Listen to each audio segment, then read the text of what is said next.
All right. I am so happy to welcome back to the program. We have Gray Crawford with us here today. Thank you for joining me again, Gray. Yeah, thanks for inviting me, and I'm excited to talk about 2021. Oh, so much to talk about. If you remember, if you've been a long time listener of the podcast, or maybe not that long, Gray joined me for 2020. Actually, twice we did a 2020 treatment at this time last year, and then we had so much to say on the first go around that we met back up again in the middle of the year to do a second half treatment, which was much needed because Lord knows there was plenty that went on in 2020. So we'll see what 2021 brings. I think it's a little different than 2020, of course. There was so much to say about that year, but there will still be action, as there always is in the stars. So before we get started here, Gray, just in case people have not heard of you before, will you give us a little quick background on who you are, where you come from? Yeah, so I'm an astrologer. I write regularly on astrology, so you can check out my website, graycrawford.net, which is spelled Gray, and there's regular articles on there, and you can subscribe to that. And I have a Patreon for that. You can sign up for on the higher level. I do like monthly meetings with everybody. And then I practice natal astrology and also horary astrology. So you can contact me for either of those things as well. Awesome. So And that's Gray, I totally good for follow now. Gray. Yeah, he's got, I think one of the best, well, Gray has plenty of things to offer, but his writing, definitely go check it out. Subscribe to Patreon. There's always insights that can be gleaned from the recesses of Gray's Pisces Mercury mind. It's great. And the images. I always love the images that you share because I think that I don't know. It seems like, Pisces has a lot of imagery behind it. There's imagination in the visionary quality of it. And so I Yeah. guess pictures are worth 1,000 words, right? Isn't that what they say?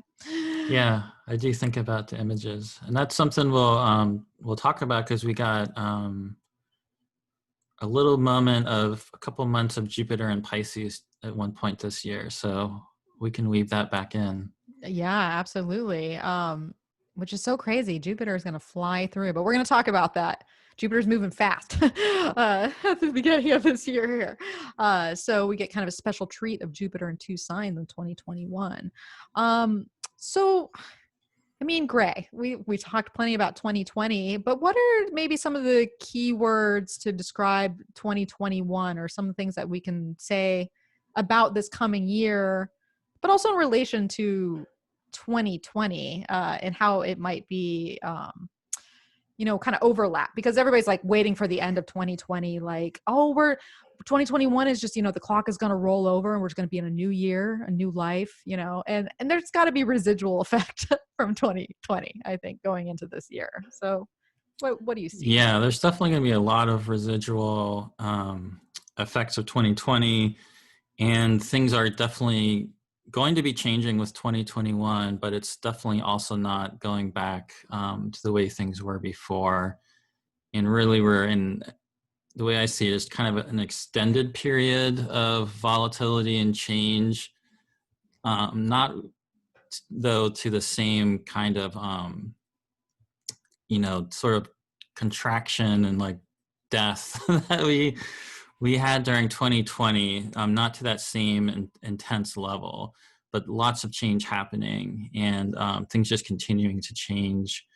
I mean, the major thing, before coming in here to talk to you, I was just outside and looking at the Jupiter-Saturn conjunction in the sky. They're just barely separating right now. They were together, I guess that was 2 days ago, 2 days before we're talking right now. Yeah. And the Jupiter-Saturn conjunction is a really major thing. And it's in Aquarius at the very beginning of Aquarius. 2020 had a little bit of Saturn in Aquarius, but the emphasis was really on Capricorn, beginning with the Saturn-Pluto conjunction in Capricorn, and then Jupiter coming into Capricorn and coming together with Pluto 3 times. So we had basically Saturn, Jupiter, and Pluto all ending cycles and beginning cycles together in Capricorn. There was also another element of that involving their planetary nodes, that they were all on their own south node of their own nodes, which I think was just making it extra impactful. So they were all basically kind of descending down across the ecliptic, just really intensifying the impact of just like human civilization and this great exposure, of all these things that are wrong. That was, of course, amplified by the pandemic. And that was one of the things that, as we talked about before, that was really different. We thought the year would be difficult, but when we talked at the beginning of, right before 2020, we didn't realize it would literally be like, not being able to leave your house kind of difficult. So there's still the impact of the pandemic and all of that playing out.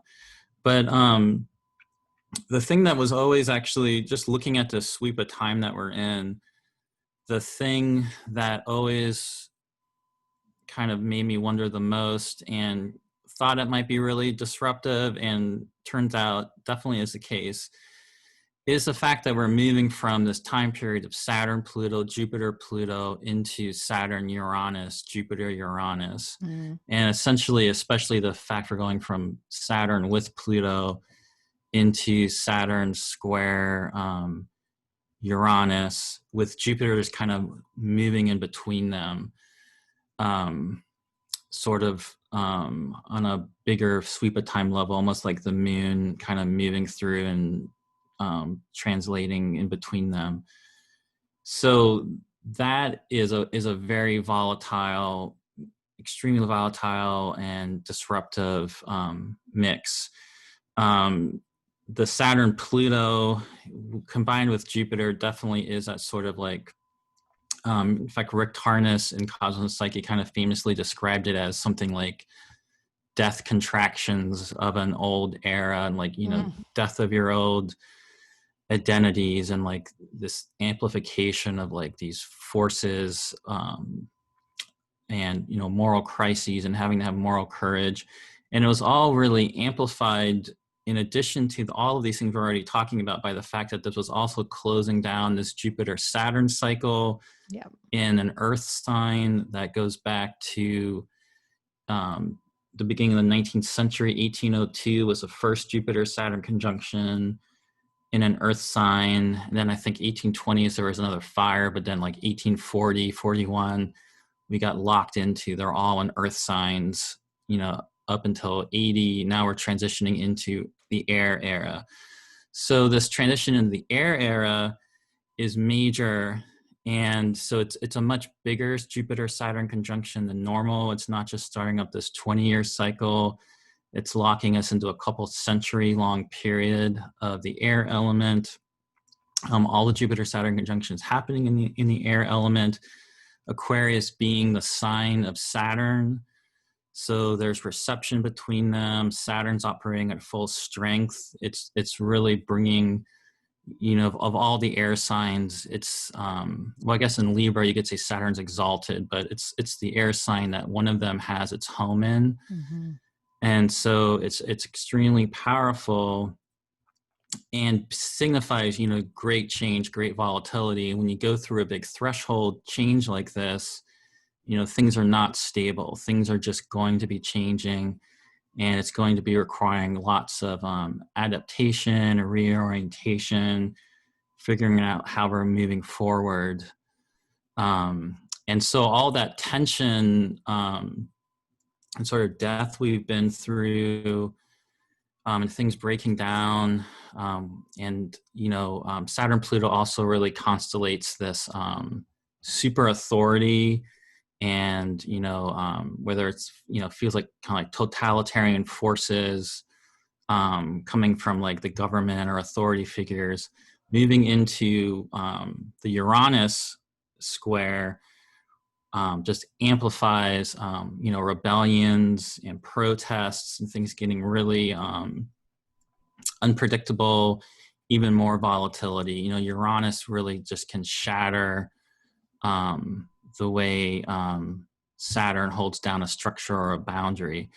So there's a mix of like on the most simple level. I mean, it doesn't take an astrologer to tell you there's obviously tons of protests happening, very concerning things happening in the USA as elsewhere, things potentially turning very violent.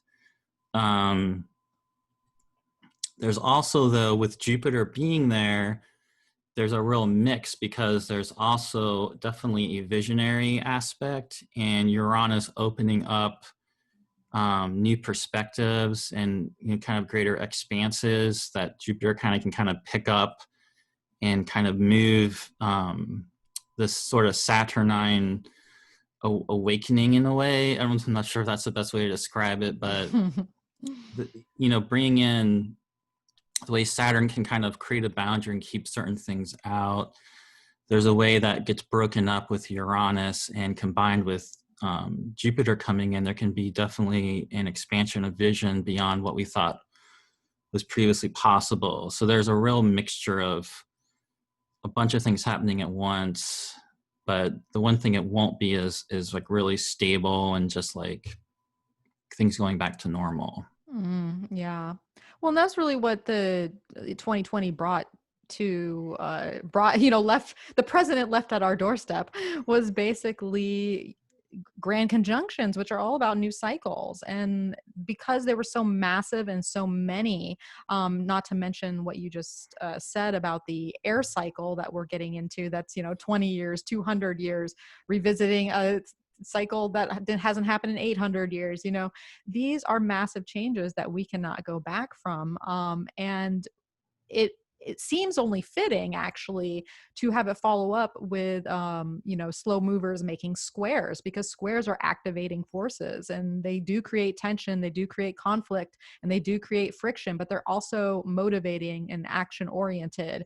And they will make you uncomfortable, but it will push the story forward in some way. And it's interesting that it takes place in fixed signs, and that's going to be very much, the hot spot of 2021 is all the fixed signs, Taurus, Leo, Scorpio, and Aquarius. And if we know anything about fixed signs, is that they don't necessarily like to move. They're known for being stable. They're known for holding their own and staying steady to a course. But when you add such things as Uranus, which, like you said, it is volatile. It's, the definition of disruptive.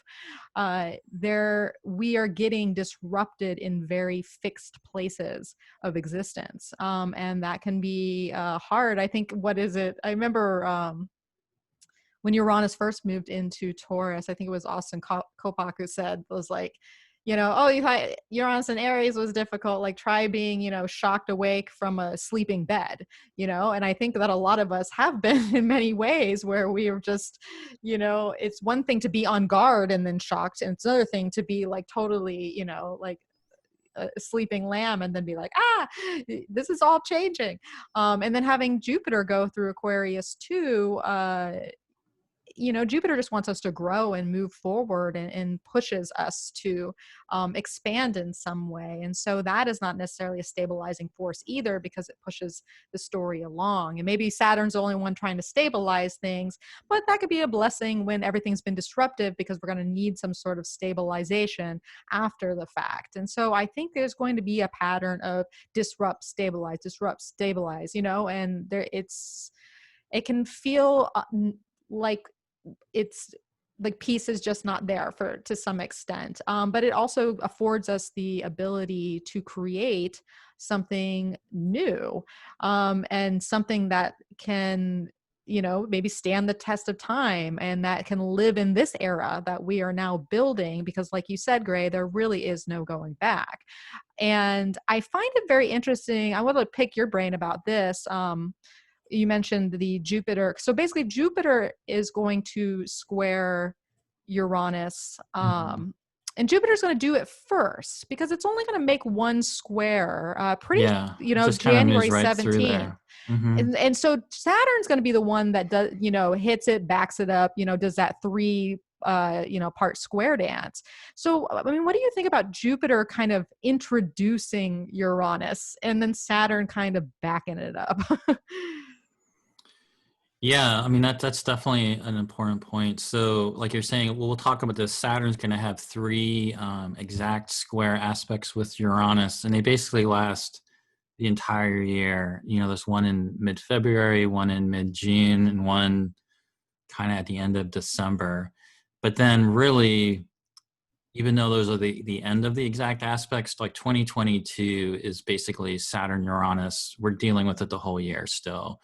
They're just the exact aspects are over. They're still very close. There's still there's actually going to be eclipses going with them. So it's really like two pretty solid years of Saturn Uranus we're stepping into. And you're right, Jupiter's kind of flows right through there, sets it off. And actually, we'll talk about when it goes into Pisces a little bit later, like in May through like the end of July. It doesn't get to a sextile with Uranus, but it actually starts kind of dipping into like being at least in a whole sign sextile with Uranus, and it comes out and end up going through Pisces and kind of again just kind of flying right through a sextile with Uranus, but on its way to Neptune, right? So there definitely is something there that's really important about that sequence of things. So the Jupiter Uranus is much more of like the breakthrough, the advancement, trying to solve and figure out solutions, and maybe there's obviously going to be like technological innovations, as well as lots of other ways of like approaching these different issues that are going to be coming up to deal with. And so that's the more like the Jupiter Uranus piece gets triggered pretty quickly, like you said, but they're still kind of in play the whole time. But the Saturn Uranus is obviously the thing that we're not getting away from, and it's going to be going back and forth for a while. And so that piece of it, I think, is really interesting. Also, in the context of the air Earth transition, because like we're kind of leaving this Earth era behind, but then Uranus is like in an Earth sign, creating disruption and volatility in these like things. Taurus, Earth are things we very much associate with the Earth element, from like food and agriculture to the way we are on the land and all these types of things. And because again, like you're saying, they're fixed signs, these are like really big, long-lasting changes that are coming in. But yeah, because the Saturn Uranus piece is not going away, and in fact, I mean, it'll be interesting. You would, even though as we'll talk about, the beginning of 2021 is extremely volatile, when Jupiter is there at the same time of Saturn, there's much better, there's definitely like this, like I'm saying, like this sort of expansive vision, and things being really difficult, but getting like the sudden flash of insight of like, oh, I can do this, or maybe this is a way I can and just kind of experimenting and figuring out these new ways of how to deal with it. But then it's moving on basically, and we're dealing with a really long time of Saturn there, and eventually Jupiter goes into Pisces for good, and then we're just really dealing with Saturn in Aquarius squaring Uranus without Jupiter there. And so that's going to be a more like austere or like maybe severe type of Saturnian experience, more so than when Jupiter is there. So there's obviously, with Aquarius and us stepping into this, obviously in some level, I think a lot of people are associating it with the internet and the information age, and the internet having its Saturn return, coming back to Aquarius, and the fact that people have been having to work from home, right, with the pandemic anyway, and things moving more in that direction. But there's, warfare turning more to like drones and, all these kind of air themes, having like what kind of air force you have, becoming more important from a military standpoint, all these things kind of moving air, we can kind of see, but we can also kind of realize there's ways that over time this is changing that we can't even really imagine right now. This is like start of a much bigger sweep of change, and it's going to be really difficult for people, and especially as we're dealing with, I think, the pandemic and the government and conspiracy theories that are all over the place, and different the ways people are reacting to authority. I mean, in the USA, we have like the person that's still the president. Just last night he was on making a speech about how he actually won the election in a landslide, and part of this with Saturn being in the air element, it's all about thought and these boundaries and structures of Saturn and these borders and the way Saturn will control things and negate things and keep certain things out at times. It's no longer about Capricorn and like the land and the earth. It's all about thought and ideas and the information presented to you. Yes. And so there's a lot of concerning things to me on that side of things with obviously the use of the internet and the control of information and the monitoring of everybody, right? And then these different alternate realities people are living in, depending on what news feed they're subscribing to, and they're getting certain information. And certain people, you'll hear people saying, "Oh, I'm really objective and I'm seeing through this," but then you hear them talk and they're obviously coming from this really biased place from when they start mentioning different things. So that's a really major problem that's going on. But again, this long thing with Saturn and Uranus that's going to be in play. I mean, I think it's just like this great change in just thought and how we're approaching things, how we conceptualize reality, how we're forming community. Aquarius definitely decenters, and it can fragment and it can fracture. And it can objectify, and it can in good ways bring attention to people that have been on the outskirts, and been marginalized. And it definitely can also open us up to, perspectives of people that have been, exiled or, seen as set apart from the consensus in a way. So I think also over time, in a more positive way, as we're dealing with all this great rupturing in society, and like the polarization is probably just getting worse because of that long Saturn Uranus. But at the same time, Saturn, the way it takes stuff, so Saturn over time, you just start building things and developing things, and really slowly things just keep building, right? And so I think there's also this, on a positive side, there is some great expansion of possibility and the way people use their minds and think about things. So sorry, it's a really kind of long rambling answer, but, there's just a real mixture between the two. Yeah. And it's sort of like, I think Jupiter's just sort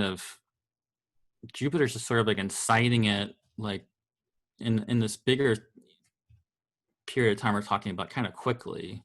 Then it's going to be in Pisces. But we have to remember the Saturn Uranus thing. We're just kind of orienting to it in 2021, and it's still really playing out all through the next year. Yeah. Well, I think that part of Aquarius energy and Uranian energy tends to serve like catalytic motion. And that might be where Jupiter comes into play with that first square on January 17th, and, give or take around the days, is that something is set in motion. Something serves as a catalyst to start the story or move the story. And it could have like we said, with fixed signs, a lasting effect, to which it just gets the ball rolling in some way.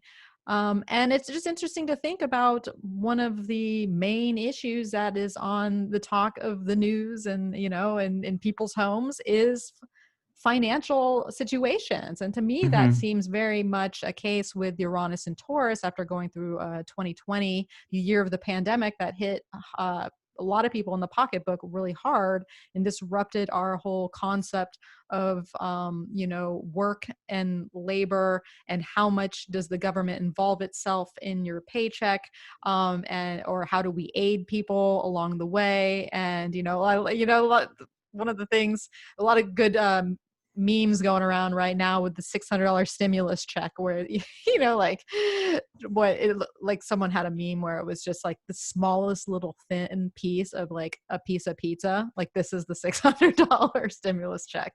And so questions like this are going to come up, and that might be some of the breaking point with Saturn and Uranus in my mind, is how do we now approach economy. And like you said, Gray, with the idea of Aquarius being about ideas and mindsets, and just how we think about life and community and the whole framework of existence. These are the things that might need challenging and might need restructuring with this Saturnian principle. Because if we keep, what is like this, the definition of, insanity is doing the same thing over and over again. And so we're going to find that we're going to keep hitting against this, brick wall of, fixed energy. That's like, guess what? That doesn't work anymore. Or you're going to still have these problems. And we're going to have to, another buzzword for Aquarius is innovate, same with Mm-hmm. Uranus, is we're going to have to innovate our approach to financial considerations, to what the job market looks like. And these are long, standing, long reaching effects this is going to have, because once again, like you said, we are now in an air age. So there is no going back to the productive, um, you know, toiling labor. I mean, we're still going to have to work, of course, but just that really earthy sensibility of production and resource, and that time period is literally gone the way of the wind, I guess, or we're entering into the way of the wind, I suppose. And I think that is going to be very much a part of it, kind of that financial structure of things. Definitely. And a lot of that stuff too, it's like what we all agree to as a consensus culture, like what is money and what is the economy. And there's, definitely people that are really excited about cryptocurrency, and whether it's, specific one of those or something else.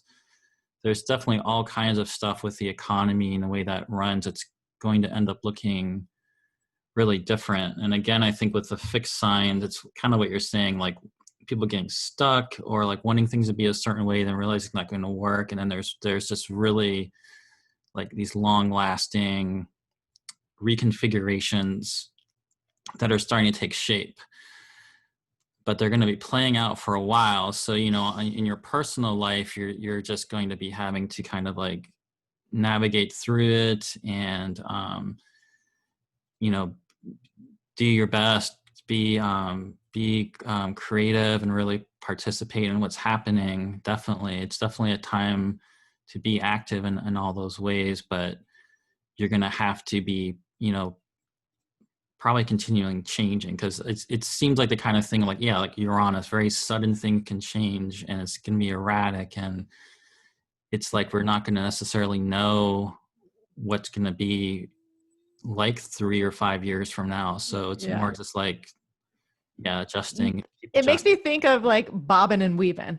Yeah, Like you're definitely. in the box and Mhm. ring, and you're gonna have to go from this side and this side, and you're gonna have to anticipate the punches. You're gonna have to Right. anticipate where the energy is coming from. And this really brings us to kind of like a segue, Gray, to kind of talk about the fact that we're continuing on the Gemini and Sagittarius eclipses, which are known for adaptation and flexibility of movement, Hmm. and maybe, as I keep saying, plan to plan, but plan to change your plan, because we are living in kind of short-term reality.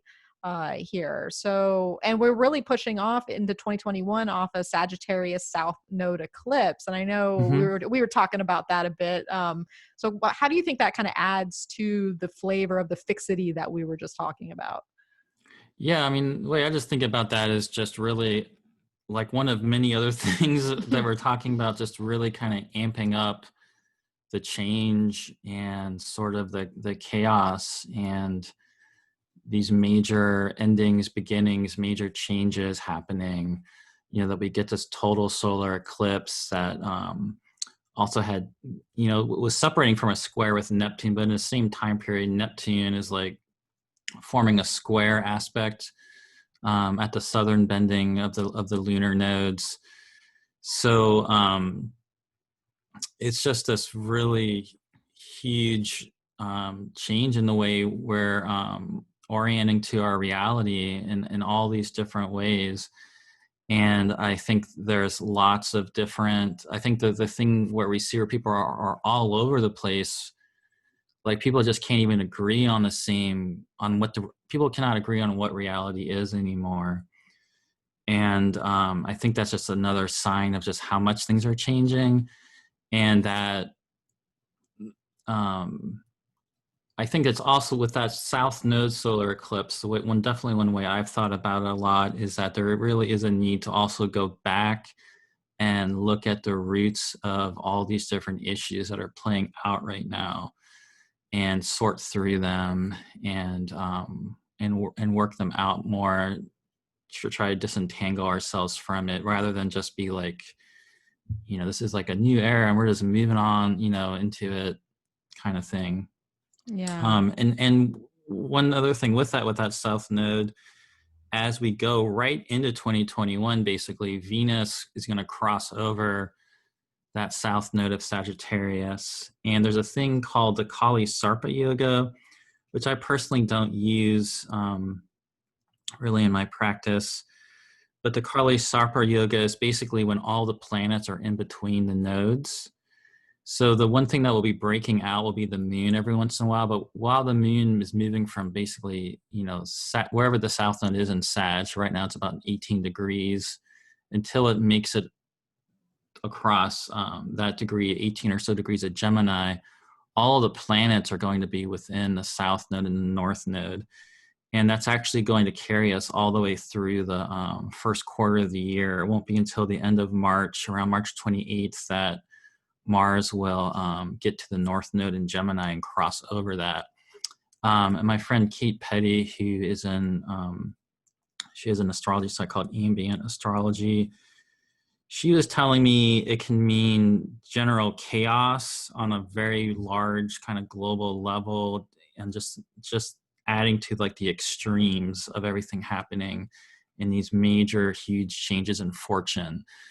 So that's different than the eclipse, but it sort of involves the nodes, and like there just seems to be repeating themes like that where everything is sort of playing into this extremity of change. I mean, another thing like that is right as we get into 2021, Mars goes into Taurus. I think it's on January 6th, which is troubling in the USA because that's the day that people are guessing Yeah. Donald Trump and the people, his seemingly mindless to me followers. I'm sorry, I can't just go along with whatever he wants, are maybe going to try to stage something in Congress, which is probably not going to work, but it might just be a dramatic thing. But it's typical for that day, though. I mean, once Mars goes into Taurus on that day, that's going to be another added thing where Mars just starts really volatilizing this whole thing and moving, to like square Saturn and square Jupiter and conjoin Uranus. So there's a whole bunch of things happening as we enter this like new era that are just like it's just amping up the volatility to kind of like this extreme level. Yeah. Yeah. That's interesting. I hadn't heard about the January 6th thing with Trump. Yeah, With I think it's the day that it's the day the vote. oh, for Um, Georgia, the Georgia I something think it's something. something involving the electoral college and when it gets announced, and then you can vote to there are some congressmen that might vote against certifying the electoral votes, the official ones. And there's a way where it theoretically could end up going to Mike Pence to decide something, but it's not going to people. That would actually involve like a lot of people in Congress agreeing to go along with it, which I don't think is going to happen. Well, let's hope not. There's But a it's just something that's literally kind of, we already know is scheduled to happen on the day Mars goes into Taurus. That's well, just, and it's interesting to something that, yeah. it's interesting to think about because we know that Donald Trump is very much a Martian personality, having, Yeah. Mars near his ascendant in Leo. And he's always been that kind of like destructive, like, hot-headed, force. And just Mars being in Aries for half of 2020, in its domicile there, the second it hits Taurus, it's going into a detriment position. So hopefully that detriment position will not work in his favor. But it is troubling because part of the eye-opening, bit to me with the inauguration is that when the next president is sworn in, that is when Mars is basically exactly conjunct Uranus, and all those squares are being activated. And the chart is just very interesting. On a first quarter moon that's going to activate it nonetheless. And so Yeah. there's a lot of volatile energy to January 20th, that day just alone. So just to hear about these kind of lead up events is intriguing to me because I know that there's a story developing that's can't really be foretold at this particular moment because, as we said earlier, Uranus is always bringing surprise. So Yeah, I mean, that is the other crazy thing is definitely inauguration day. That's when Mars gets to Uranus and the moon's there. So like we can kind of see it's all there. And obviously in other countries, there's going to be something not as dramatic as whatever happens in that way for us here I mean, it's in terms of like an inauguration and whatever kind of disruption happens with that here in the USA, but there'll be other places, there'll be your own version of that, I guess, happening. yeah. But it's pretty wild that it's totally Timing. wild that timing is lined up so exact with that. Yeah. I tell you, I want to say that the planets, I would think they never cease to amaze me. You would think after all this time, I'd be like, oh yeah, figures. But no, I'm like, what? Really? The cosmic dance can be unreal sometimes. I tell you, it's like there's rhyme to that reason.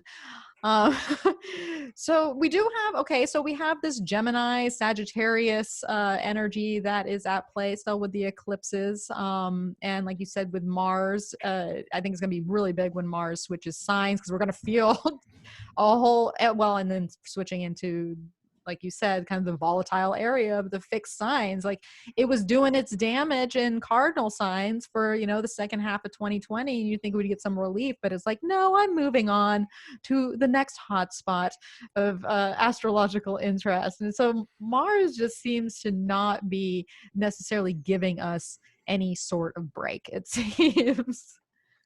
Oh, and one thing about that with the Gemini side of the nodes, it's ruled by Mercury. Gemini is obviously an air sign. We're having this air activation, and Mercury being the ruler of the North Node, its retrograde periods are important to consider. Mm-hmm. And the other major thing that happens related to air this year is that all of the Mercury retrograde periods are in air signs. So Mercury is just going to go around to each air sign and retrograde back and forth through it. And a lot of those are actually tied up with, like 2 of the 3 are tied up very closely with Mars. So the one in Aquarius is going to be, as we'll talk about, is involving Mercury squaring Mars and Taurus. And the one later in the year in Libra is going to be with Mars. Like Mars is with Mercury in Libra during its retrograde. Yeah, that one's square Pluto as well, exactly, when it stations. So there's something then. So there's this major emphasis there, and Gemini being all about on a positive level, we can again go back to like the new perspectives being opened up, different options, the mutable signs all being about transition. So it also really makes sense for this like transition time. different Yeah. paths being opened up, not necessarily things not being very linear, just like you're going to be kind of all over the place, maybe having to deal with different things happening, moving pretty digressively at times along your path. Um, Yeah. But I think we want but movement too. yeah, I I mean, think a lot of us there's want gonna be movement at this movement. point. Definitely. I think definitely. I mean, obviously there's going to be some tightening of things continuing with the pandemic, but it would seem that things will be eventually, we're moving into a period where things will be starting to open up at different periods during the year. And probably a lot's going to have to depend on the vaccinations, which, obviously goes back in the USA to that same solar eclipse that you brought up, because the Mm. vaccinations were, you know, televised live during the eclipse. So there's something obviously there that we probably don't even know how that's all, but that's important, and that's it's actually tied into these eclipses, and that's going to be part of whatever happens with all this and the movement that starts happening. Yeah, I think you're right about that. And we already know that it's kind of tied in where people are already like kind of prospecting for the future. Like we won't be able to necessarily go anywhere unless we're like, have are certified that we've been vaccinated in some way, or there's some sort of, and so that does play a big role in any type of movement that we are going to be able to make going forward. But I guess, on the high side of things, because it's easy to go, and I will preface that Gray and I are recording this as Mars is scoring Pluto in the skies, is that, you know, having all this emphasis in air with the Aquarius energy, with the Gemini North Node, with the fact that we have Mercury retrogrades happening in the air triplicity this year, is that air is, the sign of aspiration and future potential and possibilities. And this is where, this is the high side of things. This is an idealistic side of things. This is where we dream up potentiality. And so that's an exciting, kind of breath of fresh air in some way, even though what we know that there's difficulty within that. It seems less oppressive in some way than all the earth and the Capricorn energy that we've been under. So I guess that's kind of our silver lining, is the cloud of air and its Yeah. humane potential. Yeah, I mean, just like we were saying, air is not stable, but air, and it's all about movement. But yeah, lots of like reshaping. Been thinking, about how air like erodes Earth structures, right? And that sort of like it's like this sort of like this erosion of these Earth era things happening, and the way air kind of like spreads seeds, Mm-hmm. and things take root in new places. But yeah, it encircles all of us in the atmosphere and connects us, really up to the stars above and everything, right? It's pretty classic with astrology. So there's Yeah. definitely a lot of the movement. There is potential for new things to come together, new alliances, new congealing of things. So there's definitely some things to be hopeful about. Yeah. And I mean, hope is actually kind of one of them, because that's like, Yeah, if you look into definitely. the I mean, future, it's a it's, hopeful. it's a hopeful energy. It's, Air it's is hot and moist. hopeful. It's hot and Yeah, it's moist. hopeful. It's Yeah. springtime. It's like, and I love the analogy you just used of spreading seeds, blowing the Hmm. seeds into the wind. And that's a way we can look at it, is we're getting out of this kind of cold and dry phase. And heat warms us up, moisture connects and binds things together. So there is that, and it could be a little more superficial in nature, because air is known for that too. But I think that is going to be welcome in some way, to all the earth energy, and especially with Jupiter too, just being, Jupiter is going to be, both Saturn and Jupiter are now in, kind of a better triplicity standpoint. They're like, there's just a little better of a position, I think, for both of those planets, which is Definitely. exciting, Like, regardless of some of the things we talked about. yeah, and like you said too, the air signs are human. Those are the human signs. So there is this humanitarian component, and like you were mentioning, definitely, it's going to be about figuring out how do we help people get through this. And if the government's, not going to be doing it, it's going to be about people needing to get mobilized and organizing things and figuring out Yes. what kind of communities and platforms they can create in new ways. And so there'll be a lot of new formations Yeah. of things like that coming about for sure. I think power to the people, Yeah. power to the people. Yes. That's What's hilarious the because somebody brought, when my last Patreon meeting, we were talking about all this, and then CV and she brought that song up. She's like, I'm just getting the song "Power to My People" in my head, and anyway. Yeah, I was like, what was I? Well, that song, if anybody wants to listen, it's Geraldo Pino and the Heartbeats. I think it's like, Oh, okay, that one. Okay, I was it's thinking of the John, because she was thinking of the John Lennon one. I'm sorry. Yeah, this is like an Power to the Afrobeat People. song that's really Okay, cool. upbeat. And if you want to like boogie and dance and get down, it's like from the 70s. It's all power to the people, more power, power to the Okay. people. I highly recommend it. It's probably more groovy than the John It's Lennon definitely one. groovy. Yeah. Your butt will be shaken on this one. And hey, we need that, right? Get moving. So, well, that kind of brings us to like a quick overview, a not so quick overview, but it's a kind of bigger. It's kind of more important to actually spend time on these overarching themes. Just to get a sense of what this year really has in store for us. But so what we're going to do is we're going to break it down in hopefully a bite-sized chunks by quarters. So we're going to go from solstice to equinox to solstice to equinox. And of course, we just had our Capricorn solstice on the 21st. And we know one of the big things about that solstice was the fact that Jupiter and Saturn are conjunct at the actual chart itself. And we talked a bit about that. But I mean, we're pushing off eclipse season. Gray, do you want to talk about the ingress? Should we talk about the ingress chart itself and kind of just look at what's going on there? Or how would you like For to the approach it solstice one? Yeah. for our Capricorn solstice quarter, basically? Yeah, I think we just, for with the interest of time, I feel like we've kind of moved past that, through that already a little Ready? bit. I guess one thing about that chart, though, which is what you've referenced, with Mars square Pluto, is that was in there. And I had, leading up to now, I had thought that was really interesting that when we finally get the Jupiter Saturn coming together, that Mars has like made it back to Aries and be squaring Pluto. And so even though that's not, obviously the major thing about the solstice chart is a Jupiter Saturn conjunction.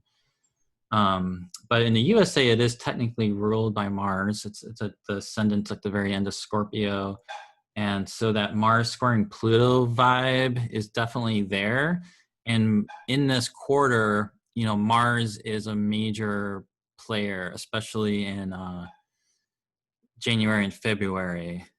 And so that's a really important thing to me about that chart.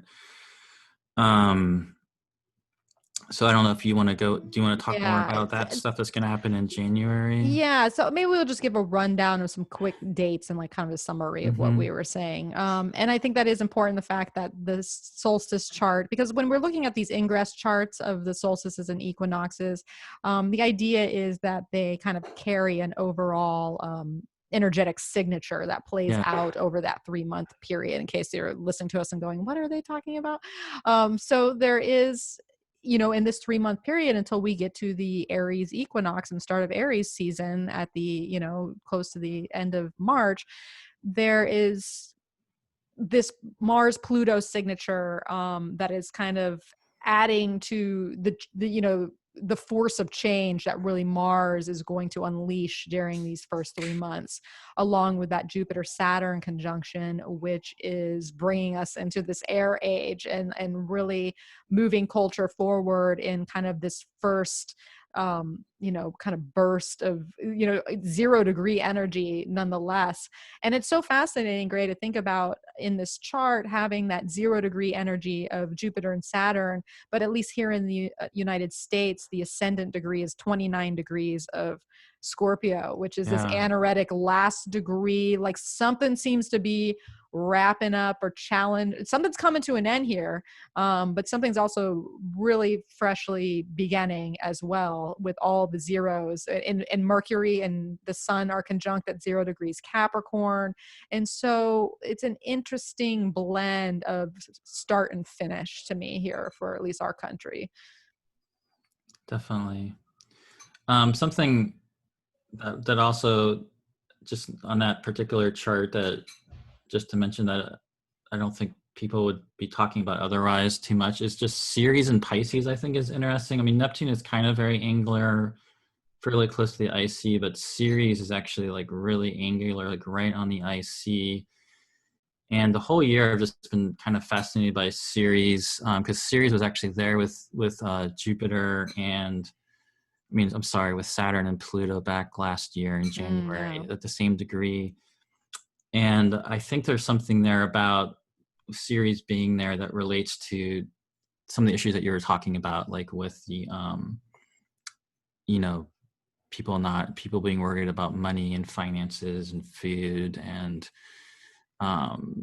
families and kids having to go to online school. At least in my state, everybody's going to online school, and kids are having a really, really difficult. A lot of kids are having a really difficult time with that.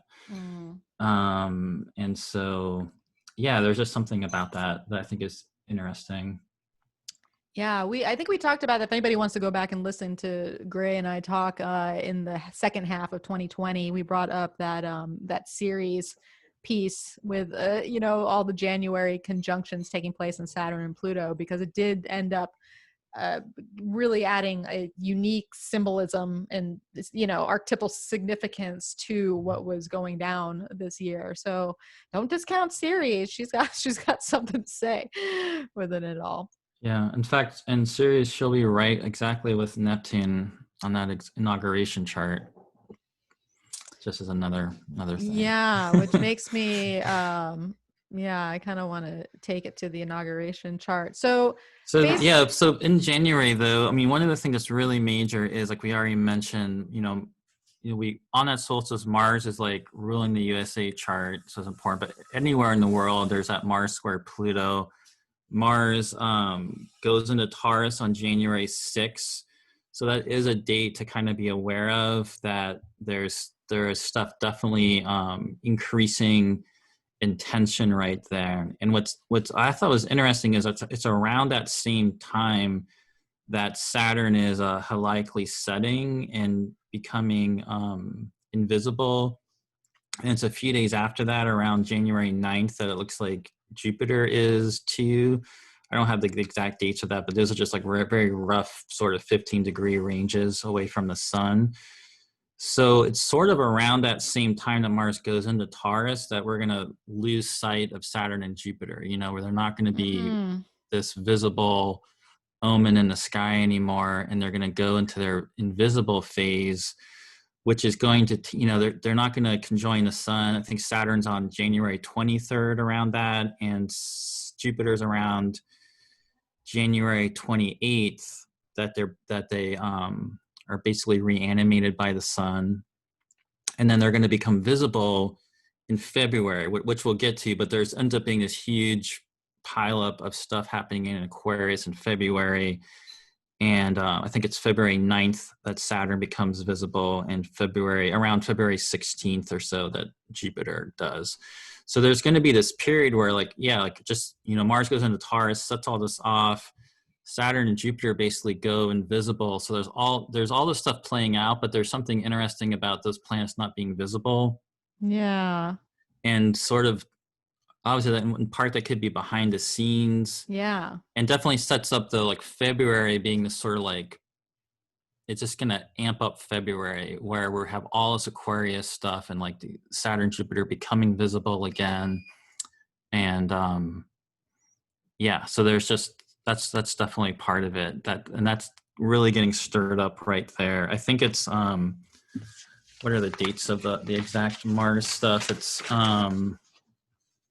when Mars. January, I think it's a January 9th that no, that's the other thing. So Mercury also goes into Aquarius, right around that same time period. So I think it's Mars goes in on January 6th, Mercury goes into Aquarius on the 8th, and then we get Mercury with Saturn, Mercury with Jupiter, Mercury squaring Uranus.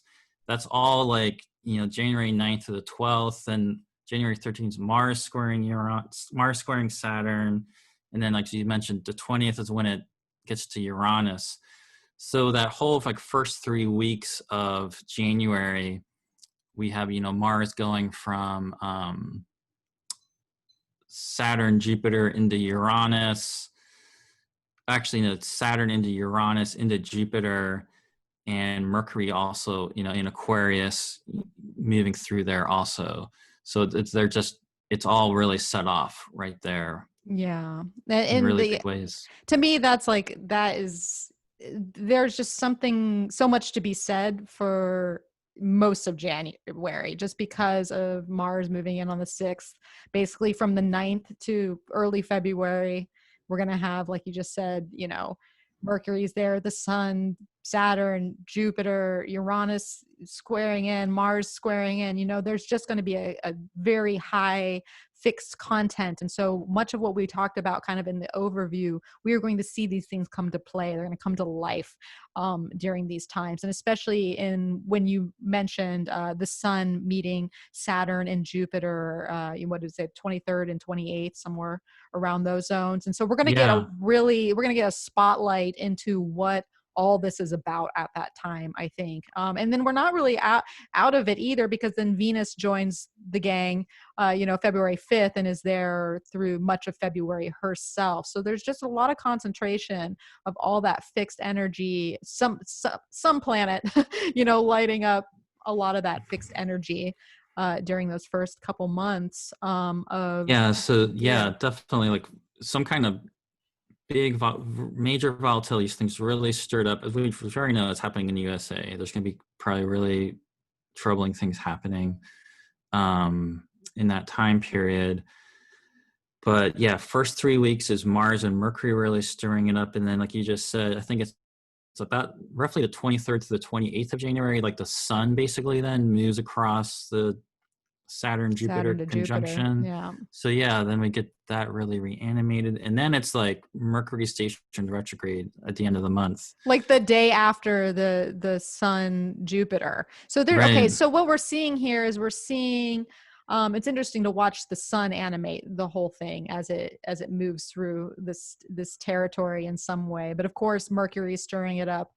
We didn't really mention the fact that this is kind of a rare period where we also have all the planets direct at the same time too, because Uranus up until that point, because Uranus stations on the 14th, so we know we're going to get a Uranian flavor of what we're going to see basically mid-January, because Uranus is strong and stationing in the skies.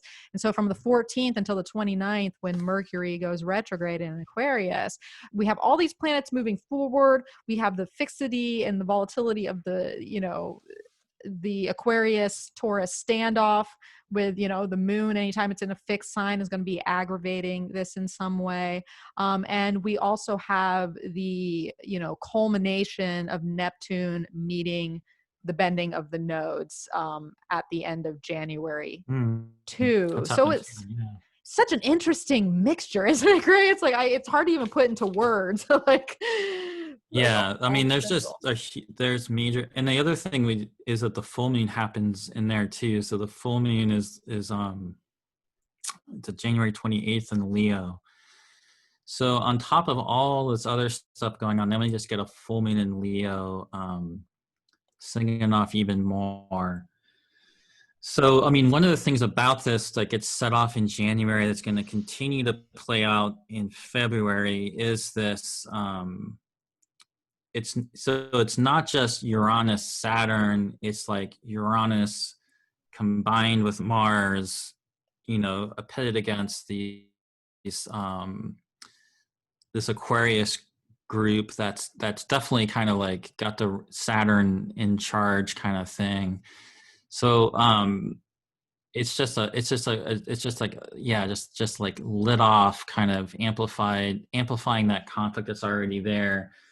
um and I think if you some of it is pretty obvious, like we've already talking about it, like, so like the Aquarius Saturn directed side could be people that are, wanting things to be very structured and have these certain rules in place, or you need to behave this certain way, or think this certain way about things. And then the Uranus, Mars side of things, really wanting to, react against that and have more like freedom of expression. And those things just really going against each other. I don't know. There's already that really interesting phenomenon, just interesting from an astrological perspective, that there is these massive farm protests in India, with the Uranus and Taurus. I don't know if there'll be more of that going on then, if something else happens with that, or just in general, though, these Uranus and Taurus themes just get amplified, and a lot of conflicts coming out of them. And Yeah. things, and whatever happens in this time period, it's also something that's really going to be, it's spilling over. I think actually is playing out probably for like a while, actually, but certainly spilling over into February. And not, I think it's just sort of things just really set in motion, that that Mercury retrograde that starts at the end of January is going to just kind of take us into even deeper, and things working out even more as we go across February.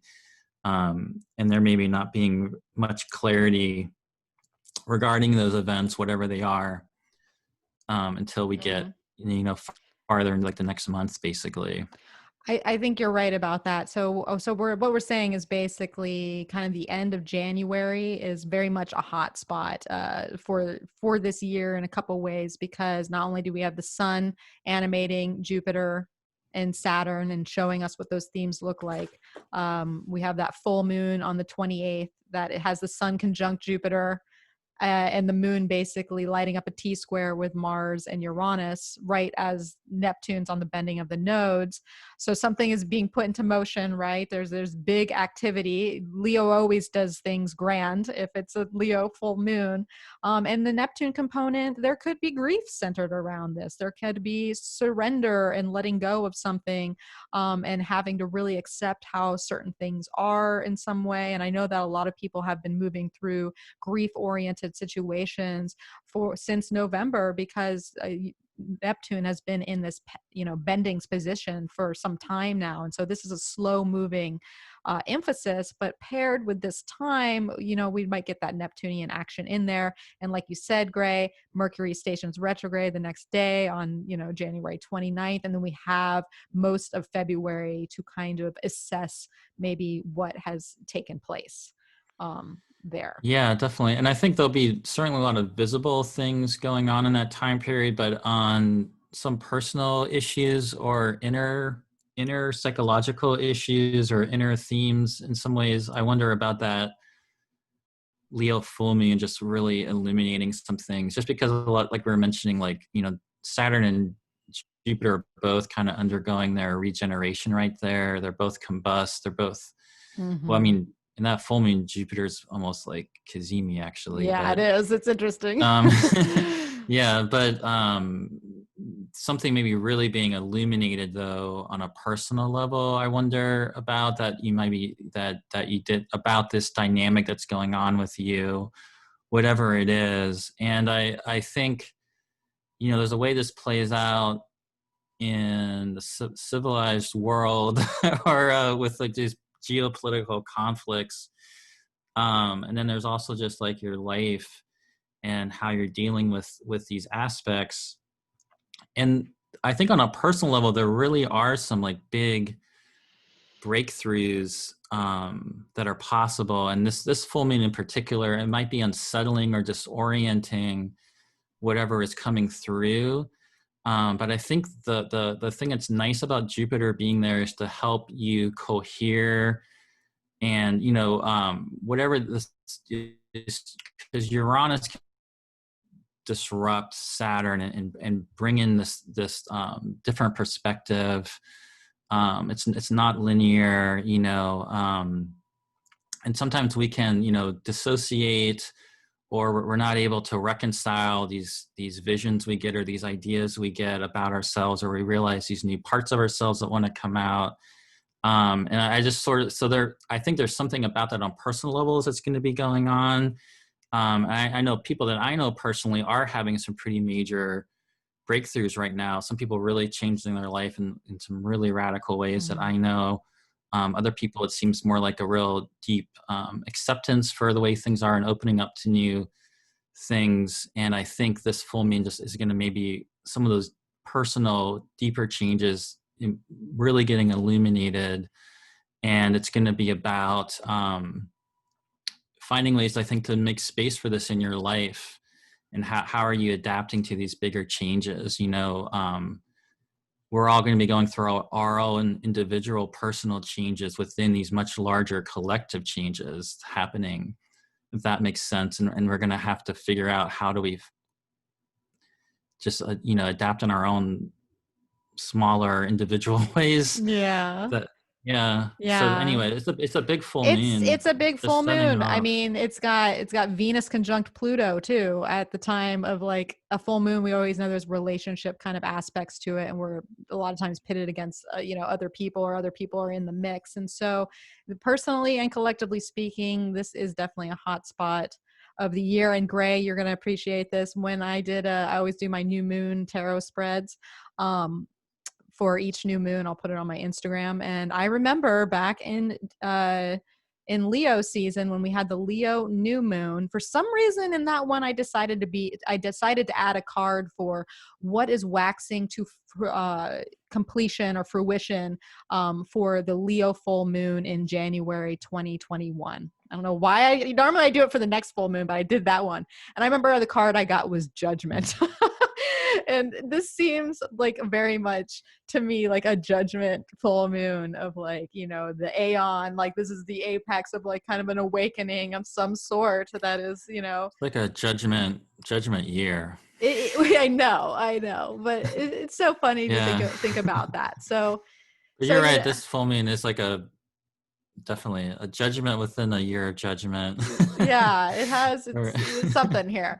So I think most of February we're kind of sitting back in the Mercury retrograde, where Venus is kind of maybe softening over, kind of with some of the squares to the fixed energies when she goes into Aquarius on the beginning of February.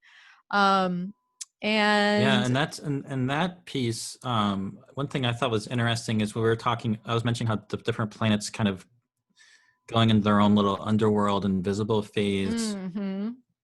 It's not as long and dramatic when Saturn and Jupiter do that, but it is pretty long and dramatic when Venus does that in this phase. And that actually basically happened at the beginning of February. So when Venus goes into Aquarius, and then Venus is basically in its long drawn out superior conjunction underworld invisible phase, where it's not coming out again.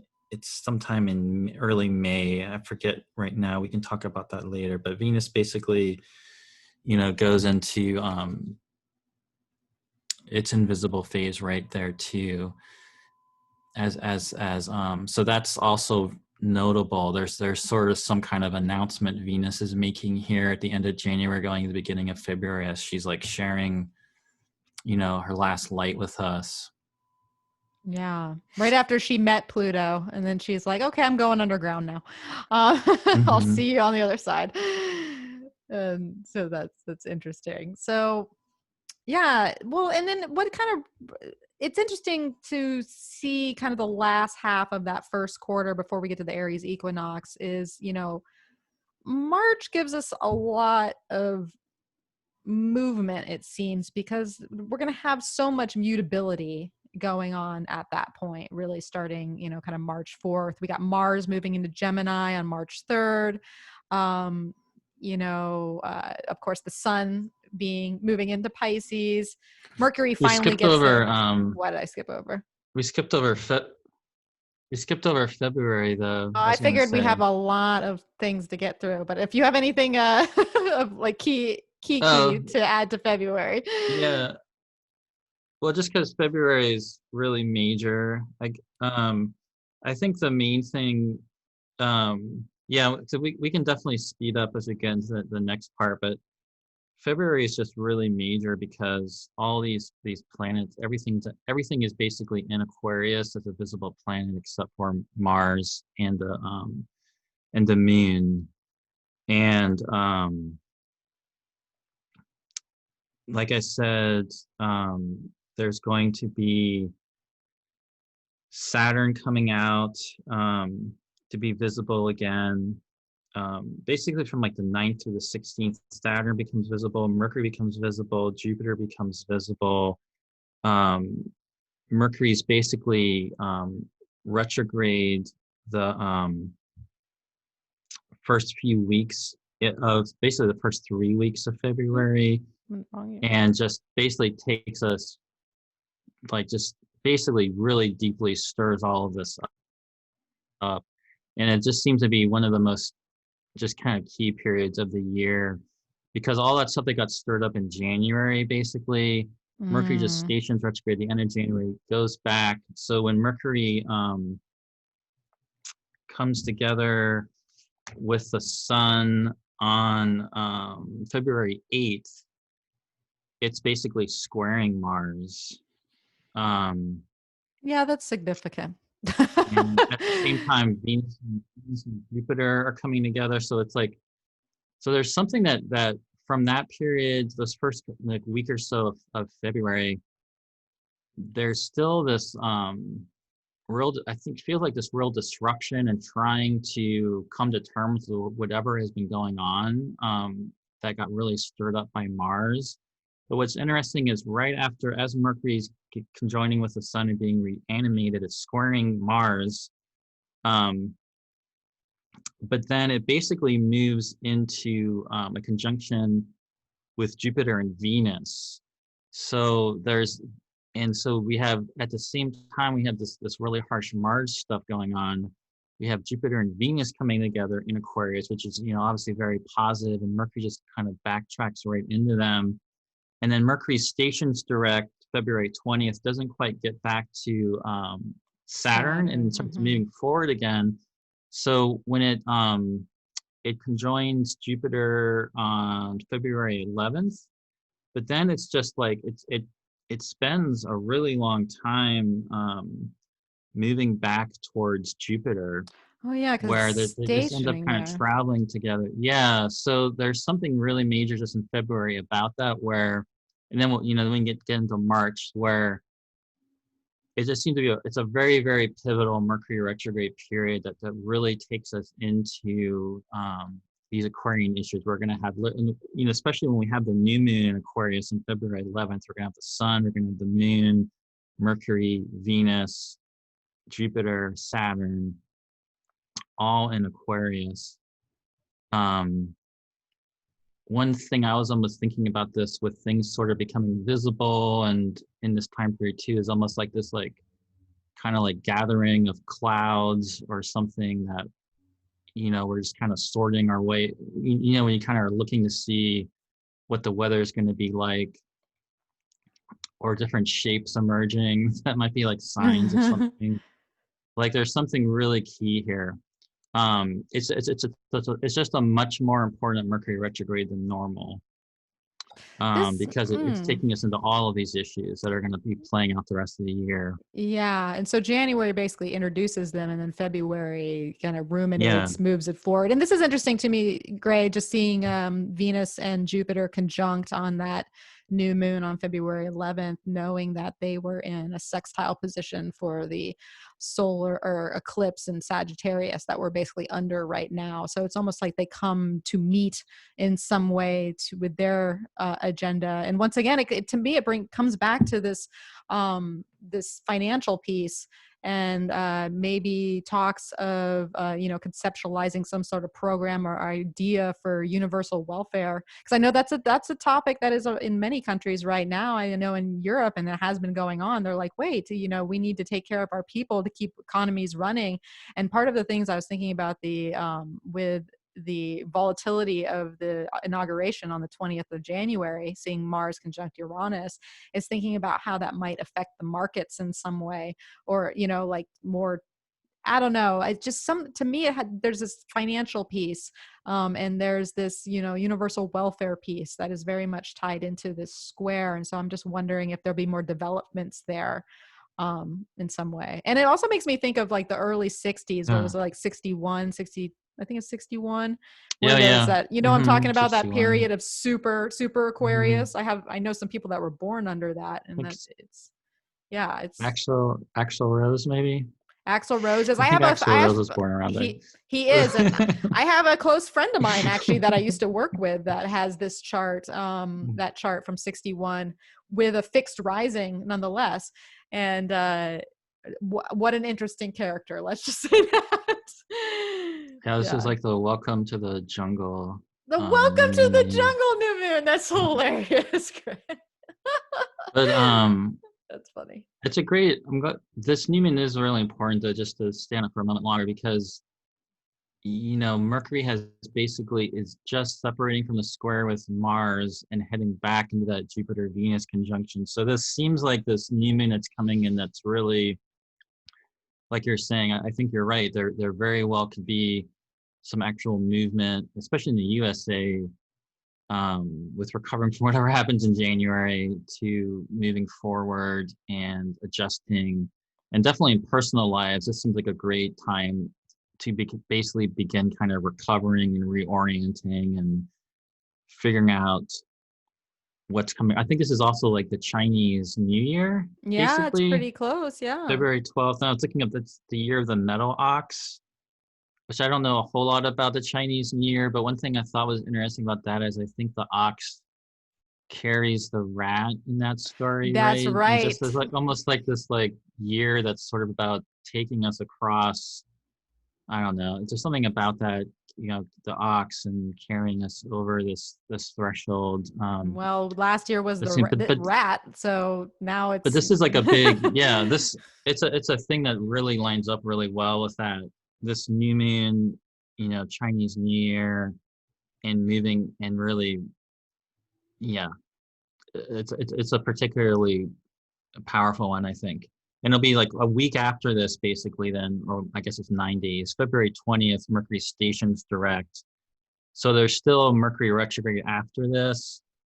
But this is after the Cazimi. This is the period of Mercury retrograde. We're starting to recover.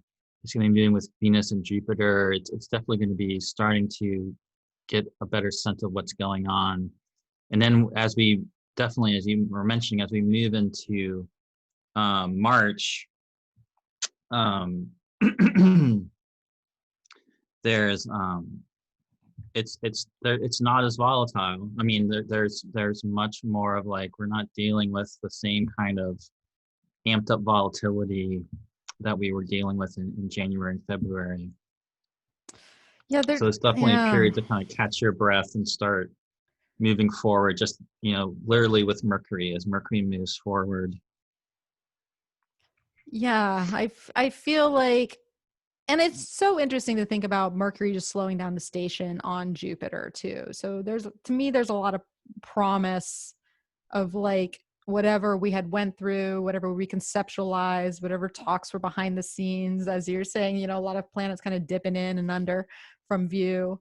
I don't know, there just seems to be some like a bigger piece of forward momentum that can happen once we get out of that retrograde period.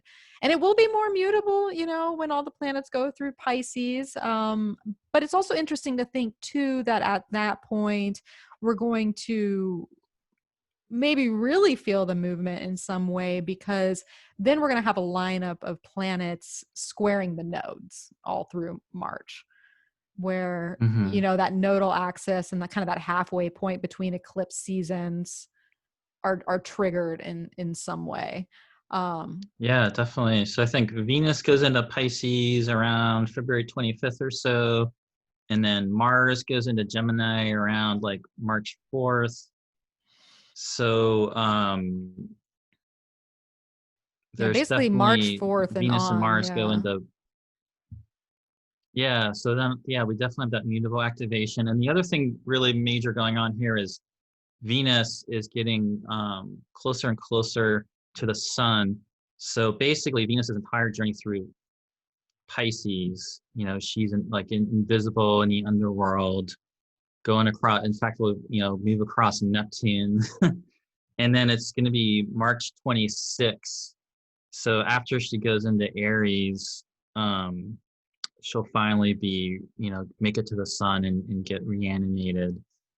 But as that's going on, like you're saying, like she's basically moving, she's going to move kind of with the sun and, cross Neptune, and they're going to be squaring the nodes. And at the same time, Mars is going to be in Gemini, coming to the north node. And so there's definitely that whole, like you're describing. Yeah, there's this big mutable activation. Oh yeah, and there's a new moon there on March 13th that is pretty close to Venus and Neptune. There's, basically somewhat squaring the nodes, and Mars is heading to that north node. So yeah, middle of March, that looks like a yeah, I don't know how to I say know. it. Some kind of fork in the road, but Yeah. there's a fork in the road with Venus and Neptune at the crossroads. So maybe Yeah. there's something pleasurable there, and maybe hopefully there's something restorative. But I guess the caution there, I think, would be, getting kind of not in touch, getting a little too ungrounded, maybe, or Yeah, Pisces can do maybe, that. yeah. Would you know, Greg? And I know a lot of people have a really difficult time with Pisces season, just in general, depending on what your energies are. If you work well with kind of that Pisces mutable Hmm. space, because it can really be emotionally disruptive for people, or bring people back to certain grief too. I mean, this is kind of this could Hmm. be a PTSD time for a lot of what we've encountered maybe earlier in the year of 2020 in some way, where emotions kind of rise to the surface to be moved through, because that's the idea of mutability, is that it's a changing space, it's an adaptable space, and this is an emotional territory. And so after leaving all the air, that kind of detaches and maybe is more superficial, we get plunged kind of into the emotional depths in some way. So even though it seems like the mutability of March can be opening in the sense that we're moving again and maybe we get a little relief, it might come back to us in a way depending on how well we work with our emotional content in the months prior, of whether or not there will be maybe an onslaught or a deluge of feeling that kind of Hmm. erupts once we are back in an emotional space, if that makes sense. Yeah, and this could also just be some nice, you know, there's some definitely good thing about Venus, Neptune, Pisces, and there might be some time just to make space for some just pleasure and Yeah, where's that creativity and go? Yeah. imagination, and let She is yourself exalted, right? let yourself just kind of, yeah, almost like taking, very makes me think of this, taking this very like super healing bath. Yeah. Like that kind of restorative bath time. um yeah, do you want to move into, I mean, the other thing then is, yeah, I think we can move into the next quarter of Our the next year. quarter. Well, to Yeah. wrap up our Capricorn solstice quarter, you got like a word or a combination of word? Any like quick summary? Oh, of the Very first quick. quarter. Yeah, whatever comes to mind, first thing. Just the volatility. It makes me think of the volatility of a new era. Mm, yeah. I'm going back to what you said, Gray. Welcome to the jungle. This Yeah. I think welcome to the yeah. I don't think Oh. it's we're not in Paradise City. This is maybe Stop. this is maybe like the Venus Neptune might be the wanting that Paradise City, yeah, but That's welcome to the jungle funny. is more appropriate probably, yeah. Yeah, to the okay. So well, we've made it through kind of like the it's so funny. Made it to okay, so let's get to our Aries equinox. And we know that this is always, I mean, astrologically speaking, when we get to the Aries equinox, this is kind of what we're looking to set up the year of 2021 in some ways, because this is our astrological new year with the birth of spring and such. And there's some things going on. Let's see what's going on here. So we'll look at our chart. It's fascinating to me is most of these charts, well, two things. So we have the Aries equinox on March 20th.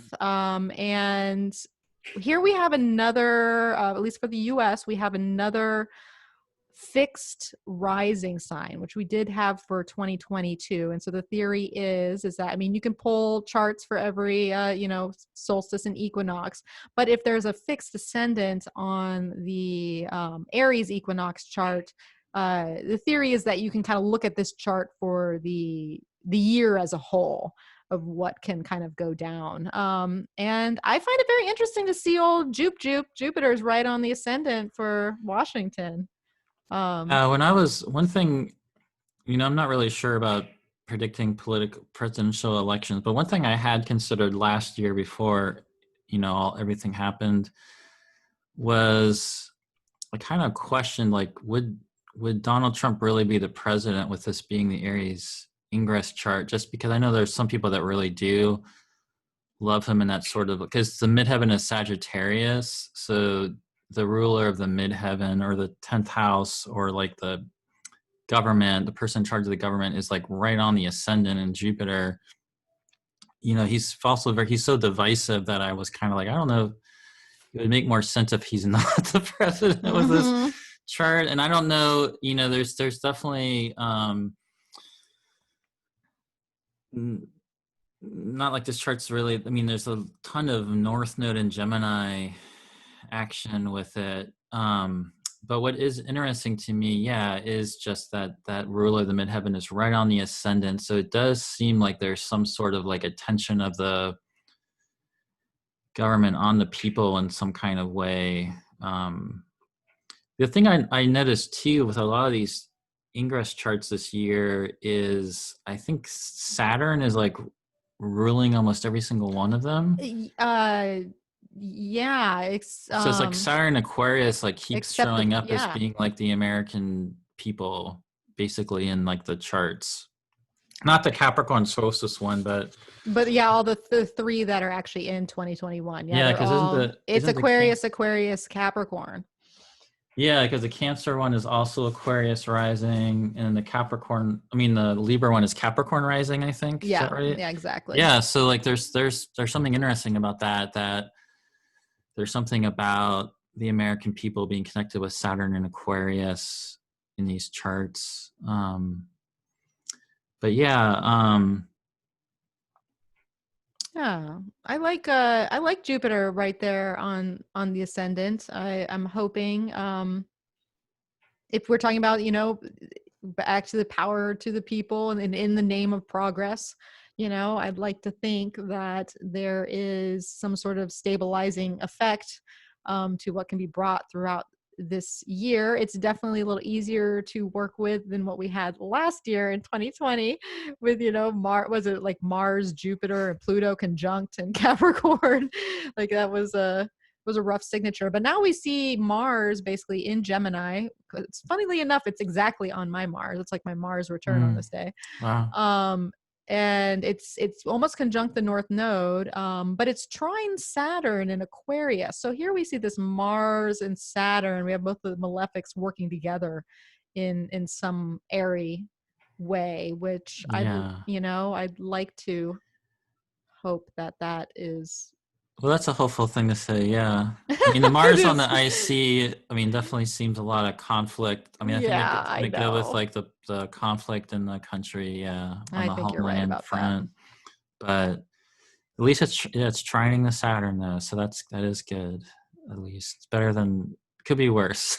It could be worse. It could be square Saturn. It could Yeah. be, like at least Yeah. maybe these forces. Because here's the thing is that I don't know, a lot of us I feel are looking for disruption, and we might have ideological disruption. And so it's almost like we need that in order to get the Uranian stability we're looking for here. Like we need new ideas, we need to challenge the foundation of things, and even though that doesn't make for a comfortable bed to lie in, we still have to do that in order for things to change, because we are talking about challenging ideas. It makes me also think about, oh, what's this, what's the information going to look like around here too, and or the internet and all that, and just ideas and opinions and all that flying around, even more too, just adding to the airy Yeah. quality of the year, I guess is what I'm saying. I mean, the moon, Yeah, the moon there just as well in noticing the moon Gemini. is technically, looks like it's applying to a trine with Jupiter right on the ascendant. Yeah. So that's almost like just another further sign of the people and that Jupiter midheaven figure connecting. I was going to say the moon's also applying to square Neptune, but it looks like it's hitting Jupiter first. But it is still interesting to me that Neptune moon thing is in there too, just because we're on this theme of like the moon, the can't seem to get away from that. But the moon is technically going to Jupiter, it looks like to me. So maybe there is going to be, I mean, it could be a sign of, like you're saying, maybe some sort of relief programs or restructuring happening. Although there's obviously signs of conflict in this chart also. But yeah. Well, it's also interesting to see that really our central focus, kind of the ingress charts, we're obviously looking at the sun. That sun in Aries is it's got Venus combust there, right? On the fixed star sheet, which is interesting, having her at 28 degrees of Pisces. Which is a kind of a, well, can be a messy place sometimes, for energy, but also a very visionary place too. I've It's noticed that visionary, yeah. with It that is. place. I'm Yeah. sensitive about those comments because I have some stuff I with me in know the you do, Pisces, don't you? and like Well, people then you just know better than anybody. people wanna dump on that star all the time. I know there's been some apparently bad historical events lined up with it, but yeah, I do think Well, it's visionary, and I think what's interesting about that star, also just because like people are talking about this being the age of Aquarius and not being right about that, but that star at the end of Pisces is in Pegasus, the Pegasus mm-hmm. constellation, and that's actually, I'm pretty sure, where the precession of the equinoxes is generally lined up. So I was actually just thinking recently how it's kind of an interesting, the Pegasus just like going from earth to air, and the Pegasus being the horse that grows wings, and flies, and is connected with like the muses and inspiration. And that actually is where the processional point is. I think I've read that before. Anyway, yeah, Yeah. we got a Pegasus thing happening here. I think Pegasus kind of goes with me to this era transition we're in. Yeah, I was gonna say, here we got a flying horse, like what's not to like about that? That's But it is like I think it's like shipwrecks that might go with, right, or something. But like well, I've seen it breakthrough in vision, though, definitely. I mean, there's breakthrough also vision can be there's like there. this almost, but it sort of in almost like a Promethean way. I think sometimes it can be like almost like getting too ahead of yourself.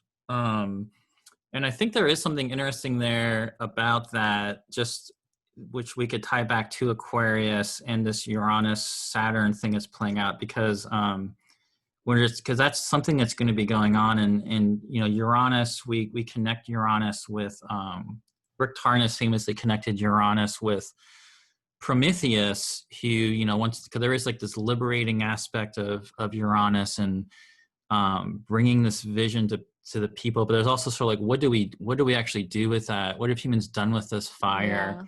And Prometheus is also this figure that's this divine figure, right? And he sort of sacrifice, like he can see the future, but he does this pretty much willingly because he knows that's gonna happen to him. So he like comes down into the mortal realm to be like basically suffered and tied up to this like rock, right?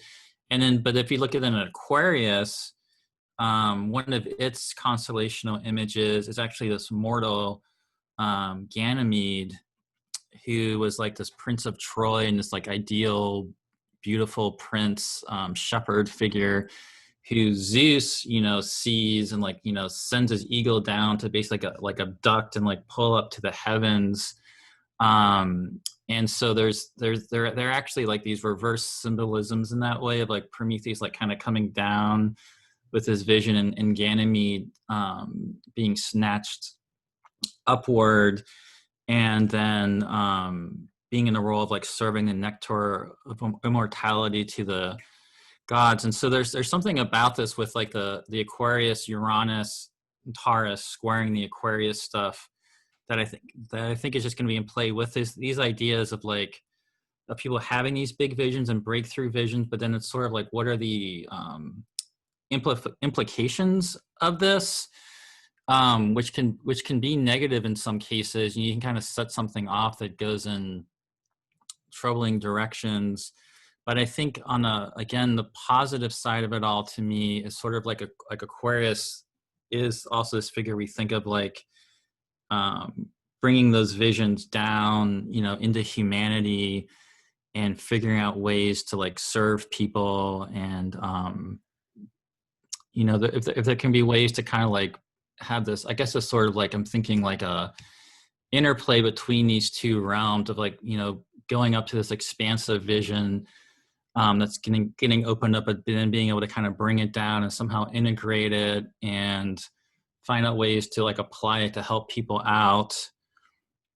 I don't know. Yeah. I just think these things are all just really in play and I think that could getting set be off. I think that could be part of it for sure. It's interesting though to think that when we look for results, you know, manifesting results, we really only have we have two planets in Earth signs, and they're both kind of volatile in nature. We've got Uranus and we've Mm-hmm. got Pluto. Mm-hmm. And so I feel like this year has a lot of conceptualization to it, and a Definitely. lot of you know, inspiration and kind of the visionary ideas, but how much we'll be able to implement, that could be in question, because there's probably still the uprooting that needs to happen, with Uranus and Pluto being in, you know, in the Earth realm. So I wouldn't look for immediate result, you know, like like the craziest of tangible results, but it does open the floor for a lot of what you were just talking about, basically. And I also think that's interesting around this time too, because Mars being around this degree of Gemini is also activating, you know, the eclipse point of November 30th. And so whenever Mars comes around and activates, you know, Oh yeah, that's a good point. gets into a conjunction, or even like an opposition to the eclipse point, there's something about those eclipses that happened, you know, November 30th and December 14th, that as Mars rolls through, they, you know, Gemini, that space, that something's going to be transmitted at that point, or some information is going to come out that is tied into maybe that piece of time or a story that's been developing since then.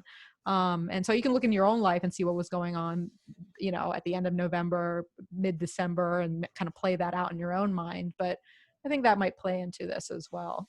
Yeah, I definitely think you're right. It's a really good point about that eclipse point.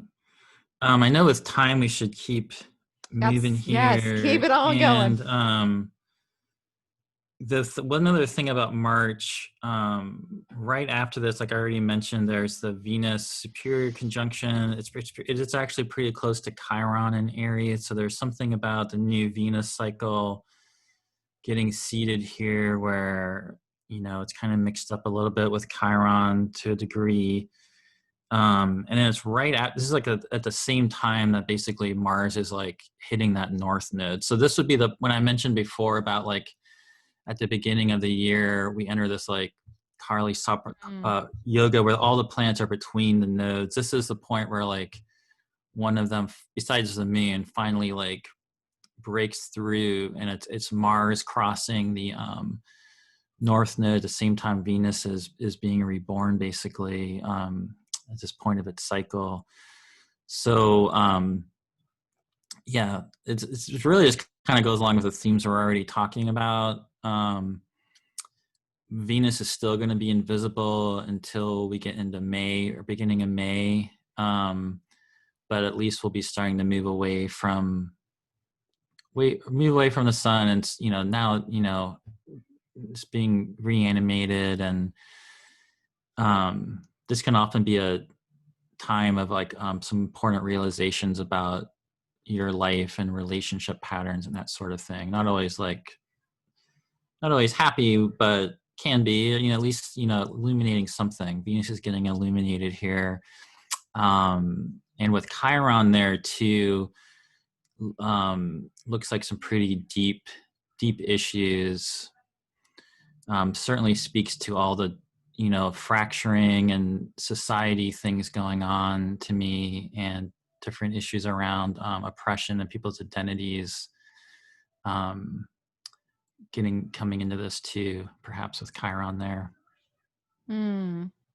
Yeah, it's also interesting to see Mercury square at the bendings at that time too, and squaring that Mars. Right. So that's adding to. So basically, right, Mercury and coming to Neptune. Yeah, exactly. So there's some real stuff happening here. Yeah. Yeah. So at the end of March, basically, there is a kind of there's rebirth energies with Venus. We got Mars pushing some kind of destiny formation with the north node, but also getting us past the hump of like the volatility period, maybe in some respect, to go along with the yoga, the Kali yoga. Am I saying it right?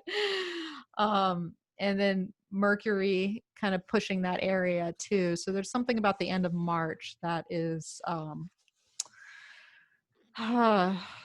changing the story, and in a cardinal way too, because we haven't had some cardinal energy in a while.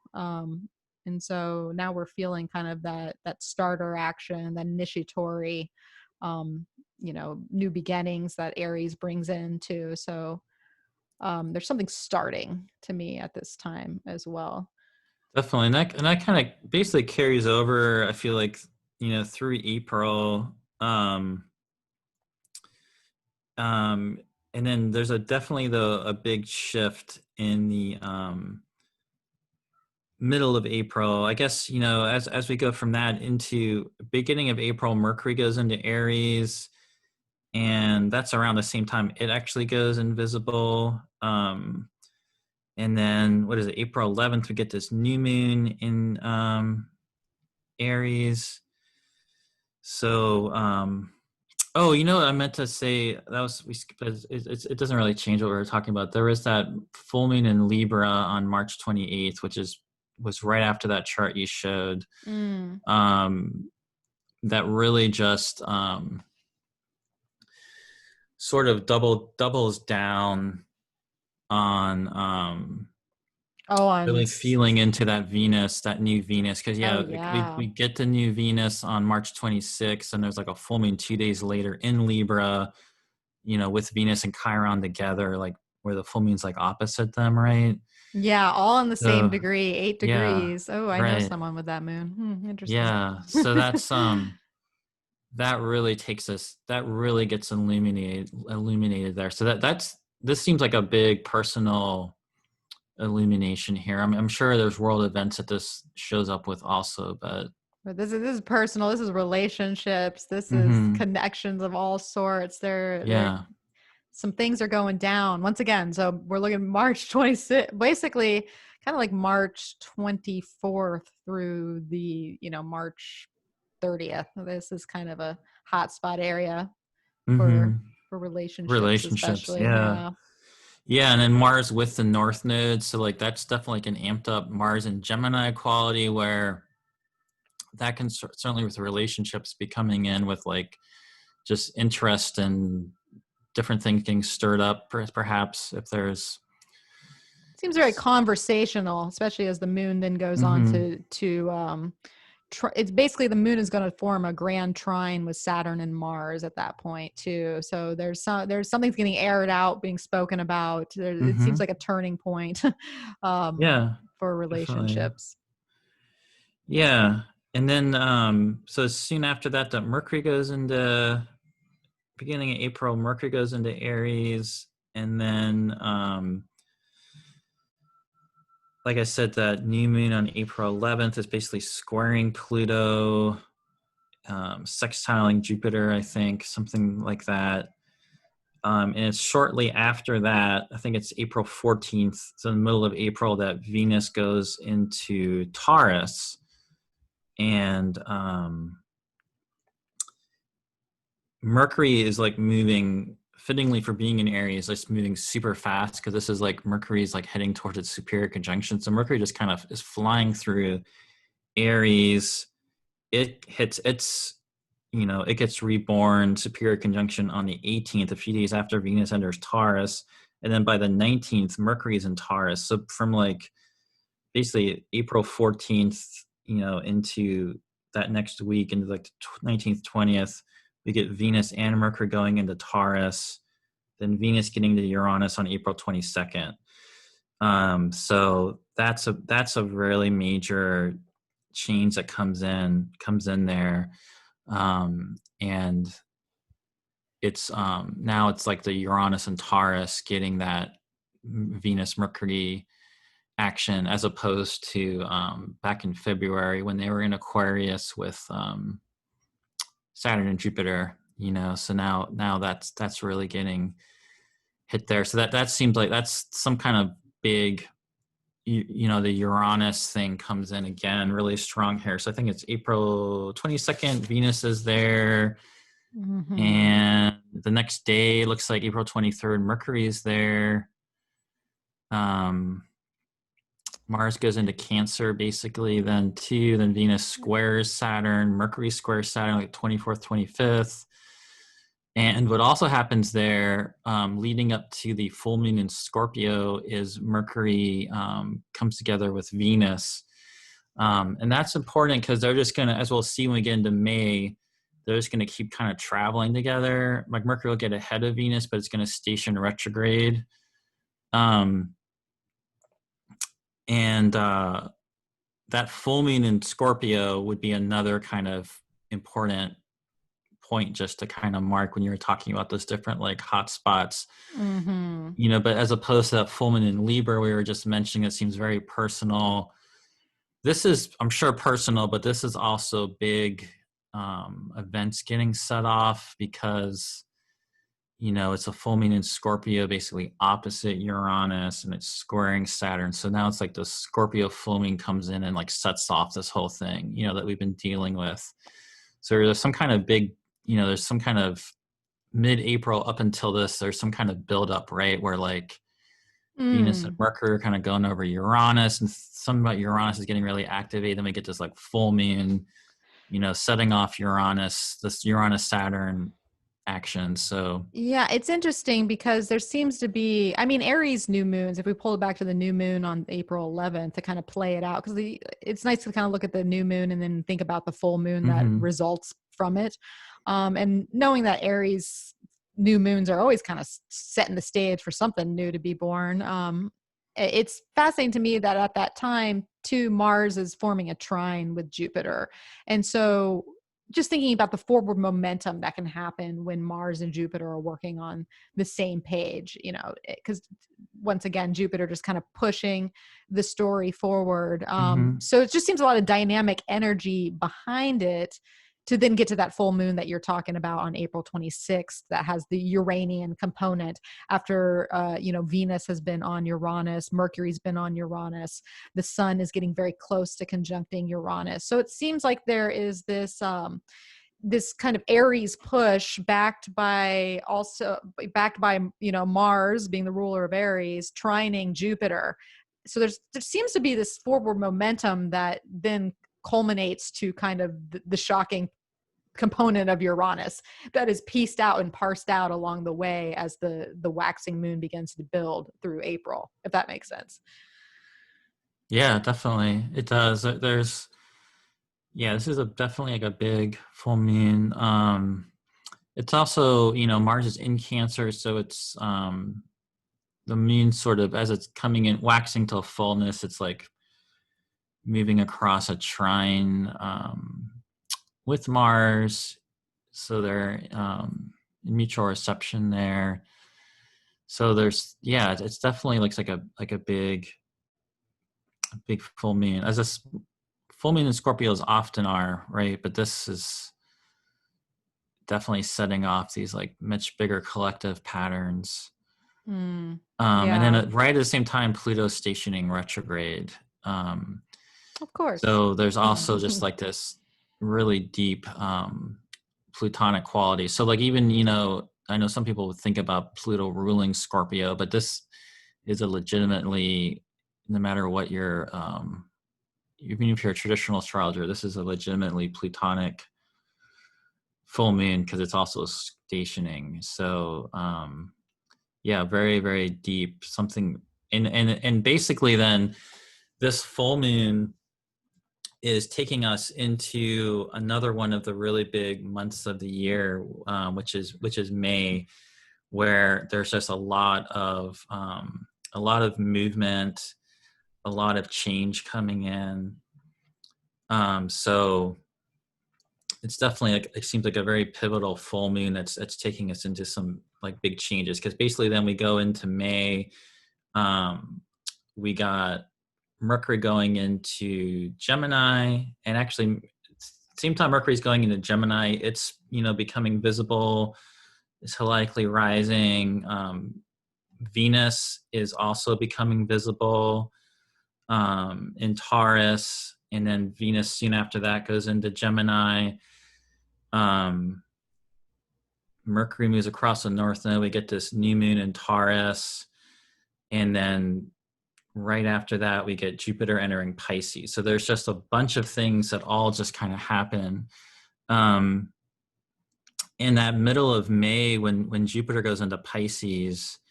That's a really big deal, obviously. We have Jupiter changing signs.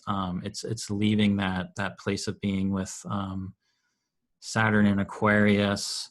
And now all of a sudden we got a really different thing happening where we got, Mercury in Gemini, Jupiter in Pisces, Saturn in Aquarius. They're all in really strong placements, sort of contrasted with Mars being in its fall of Cancer.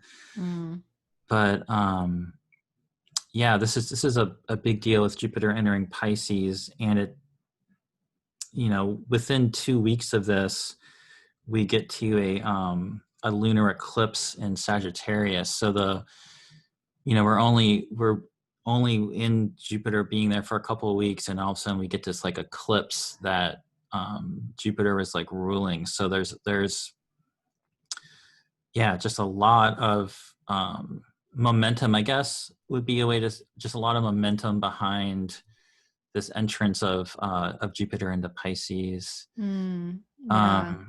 And I think this is something a lot of people are looking forward to in the year, getting Jupiter back into one of its signs. It is a sign of a lot of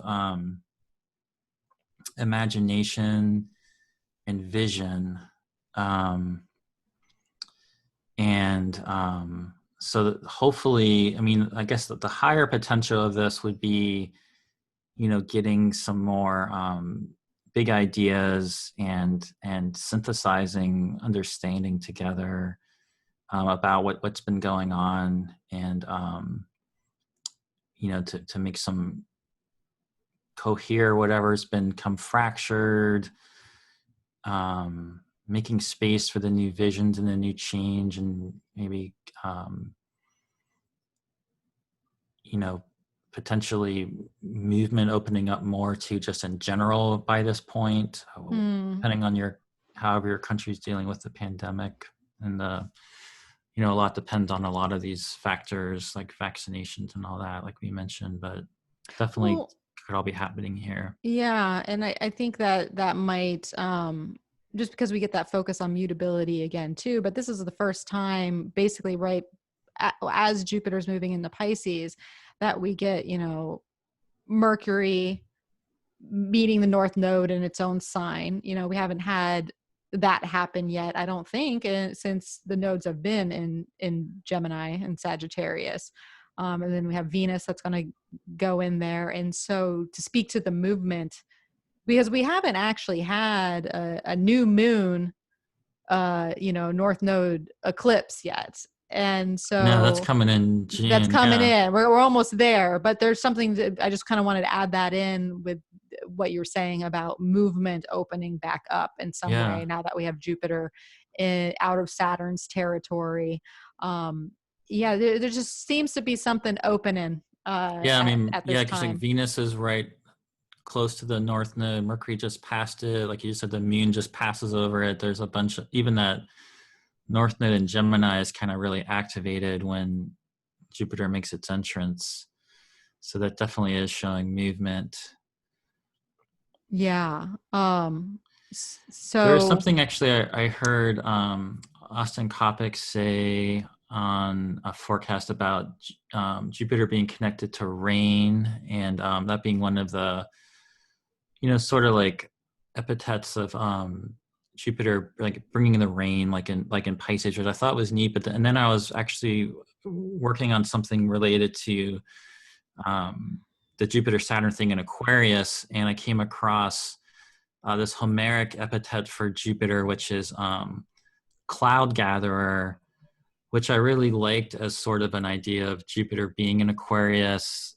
Like I was sort of saying, like sort of like gathering a cloud. So kind of combining those things together, something I think is an interesting symbol with like Jupiter going into Pisces and almost like these, like there's some sort of a raining of imaginative, raining of vision or imagination coming down, like whatever's been building up with that whole Aquarius part, right? It kind of gets into Pisces, and then it in the way pours. rain can, it kind of pours, or something kind of gets dislodged, and it's just a little bit. I mean, it's basically there for the rest of May. It goes in May 13th. I think it leaves around July 28th or so, or 29th, something Yeah, like the end that. of July. Yeah. End of July. So it's not there for too long, but it will be a time to just really open up to some inspiration.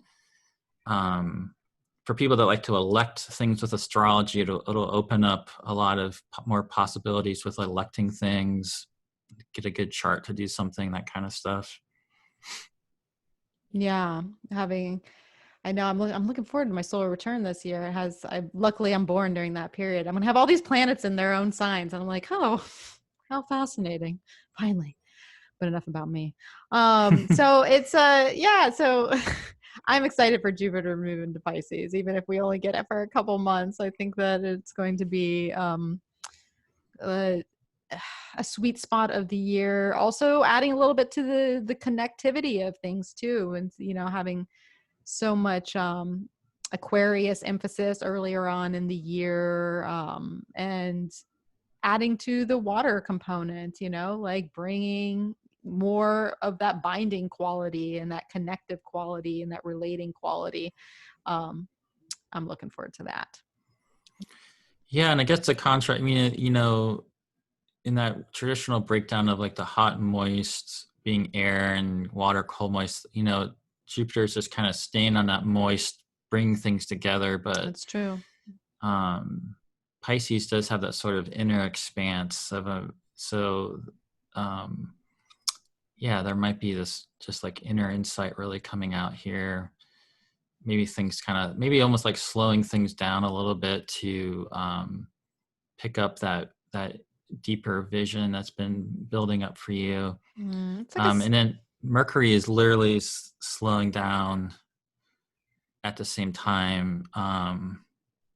So things are kind of slowing down, I guess, and yeah. intensifying here at the end of May. So yeah, it's like May 29th, the Mercury station's retrograde, but like right before that, Um, So we have the our lunar eclipse. yeah, Yeah. May 26th. Yeah. That Jupiter. So here we have a south node lunar eclipse. That's pretty tight because then it's happening at 5 degrees. The nodes are at 10 degrees, so it's a pretty tight eclipse. And like you said earlier, Gray, it's has a rulership of that Jupiter and Pisces, which I love the cloud analogy and thinking about whatever's collected then gets to pour, because it feels like Jupiter and Hmm. Pisces over also adds, and maybe with the Sagittarius component too of this lunar eclipse, some sort of like spiritualization quality to everything, like a richening of spirit in some way in maybe in the world, but especially in your own life, like coming to some sort of like spiritualization point for as part of your growth, um which I think can happen. But a lot of so here's our turning point. Here's another turning point, basically. The end of It's interesting how we're getting these full moons and then a couple days later we're getting Mercury stationing. So there's something that's like climaxing, Yeah. and then Mercury's like, think about it, back it on up.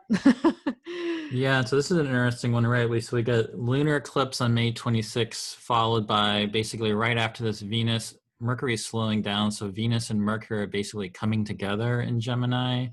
At the same time, we get this lunar eclipse, and then Mercury goes retrograde a few days after the lunar eclipse. So the lunar eclipse does have it's basically a Mercury stationing at the same time. So even though Mercury is like not right by the eclipse, it's definitely sort of intensified as the eclipse is happening. Um, and so, yeah, Mercury is ruling the North Node and the Sun in Gemini, and Jupiter in Pisces is ruling the eclipsed Moon and the South Node. So yeah, I mean, it's they're all kind of really strong. So it just seemed like this. Yeah, it's a major eclipse. And we'll just have to see. I mean, it's that definitely there's some kind of big events happening here. It seems like and Yeah. changes. It makes me think too, and I like that they have the strength of their planetary rulership behind them. So that's nice in the quality of the eclipse. But it's fascinating to also see that Venus and Mercury both are in that square to Neptune, because Oh it yeah, right. it it likens That's back to this time last year, yeah, when Venus doing her retrograde cycle. In a square to Neptune. And so now we get the mercurial flavor of that instead. And we knew that coincided with some social unrest. Not that that's like Mercury's agenda per se, but it's just interesting to see this time of year, 2 years in a row, colored by a retrograde that then involves Neptune in some way in these mutable signs. yeah. I knew I was forgetting something. So yeah, I think Mercury squares Neptune the first time on May 22nd, and then after going a retrograde, it comes back and does it again on June 5th. So really, it's like a couple of weeks of like them just like squaring each other. They're in between these two exact squares. Um, and Venus, like you're saying, at the same time is just like moving across and squaring Neptune as it's conjoining Mercury, and Mercury is stationing. So again, that's the thing where like a lot of these aspects, there can be people having hard times dealing with reality, and you know um, these whole like ideological wars going on, and people Mm, locked up in their own perspective. But it's again a very like, as we talked about on last year's forecast about the same type of thing, this could also be very creative and imaginative. And if you're an artist or musician or a writer or anything any kind of creative thing, designing anything, building anything, this is also like there's some sort of visionary aspect that could be opened up there too. But it could definitely be kind of tricky to navigate with just like the eclipse energies. This is all happening yeah. in between eclipses, so things are not going to be clear. It's going to be important to try to like have your own kind of fantasy fun. I don't mean that you can be foolish and all that sort of thing, but it's going to be important to try to do your best, I think, to also kind of like sort through what's going on, because there could be some, in between eclipses, stuff that's, more going on than it seems. And that would certainly seem to be the case with like Venus and Mercury squaring Neptune. Yeah. And well, we know that this time of year too, we just witnessed it with the last eclipses. We witnessed it back in early June of 2020. These are when social media news outlets are spewing all types of things at us. And so this is kind of the try to discern what you read, like it could be a little confusing of what the information that's put out there and what is fact, what is fiction.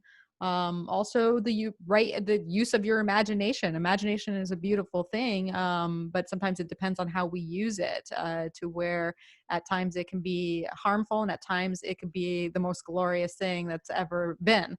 And so it can be hard to navigate the imaginative and ideal realm sometimes. So you have to try to take things, I guess, with a grain of salt, but also use, like you said, Gray, like if you are, we're all artistic people. We all have some sort of artistic essence in our blood, but especially for you guys that do it on the daily, I think this is going to be a really activating time, especially to revisit old projects too. If something's been sitting on a shelf and needs new life again. I think June, late May and early June are going to have that quality to it. Yeah, definitely. I see you moved your chart here to I think I'm at the last. Oh, am I at an interesting? Oh, I am at an interesting point. Look at that. So Mercury square, this is Mercury the Mercury retrograde squaring Neptune, exactly. Yeah. as Mars But Mars is opposite Pluto. Yeah, Mars is, yeah. So, with the moon actually in a T-square. I really did just take it to an interesting point in time. So that's June 5th. So that's the second square of, so Mercury's still retrograde at the beginning of its retrograde, squaring Neptune again, but it's definitely entering that combust zone of its retrograde. And yeah, something is very much stirred up here with Mars being in Cancer opposite Pluto at the same time. And then it's right after this, within a week on June 10th, that we get the total, well, it's not actually not a total solar eclipse, but we get a solar eclipse. And it's, still pretty closely square Neptune. But what's kind of amazing about that solar eclipse is it's happening basically at the exact same time that Mercury is conjunct the sun at the inferior conjunction. So the eclipse and Mercury retrograde are all rolled up into like the same degree, basically. Yeah, within a degree of one another. So this is some sort of really deep mercurial eclipse. And it'll be very interesting to see what ends up happening. I'm curious as Mercury would be. Yeah. I mean, I think about Mercury retrograde being good times for research. Not like I would pick this as like an election for research, but I feel like if you're Mercury in Gemini retrograde, I think it has like this really intense depth of thought. It's very slow and like pouring into things and bringing these different perspectives together. And it might be interesting if you're engaged in some kind of research. I'm just thinking with it also squaring Neptune, it could be, like these new things getting unveiled. It might be an interesting time for anyone working on those kinds of like research kind of projects, what they might uncover. You might not really make sense of it right here, but that would be a more positive side of this to me.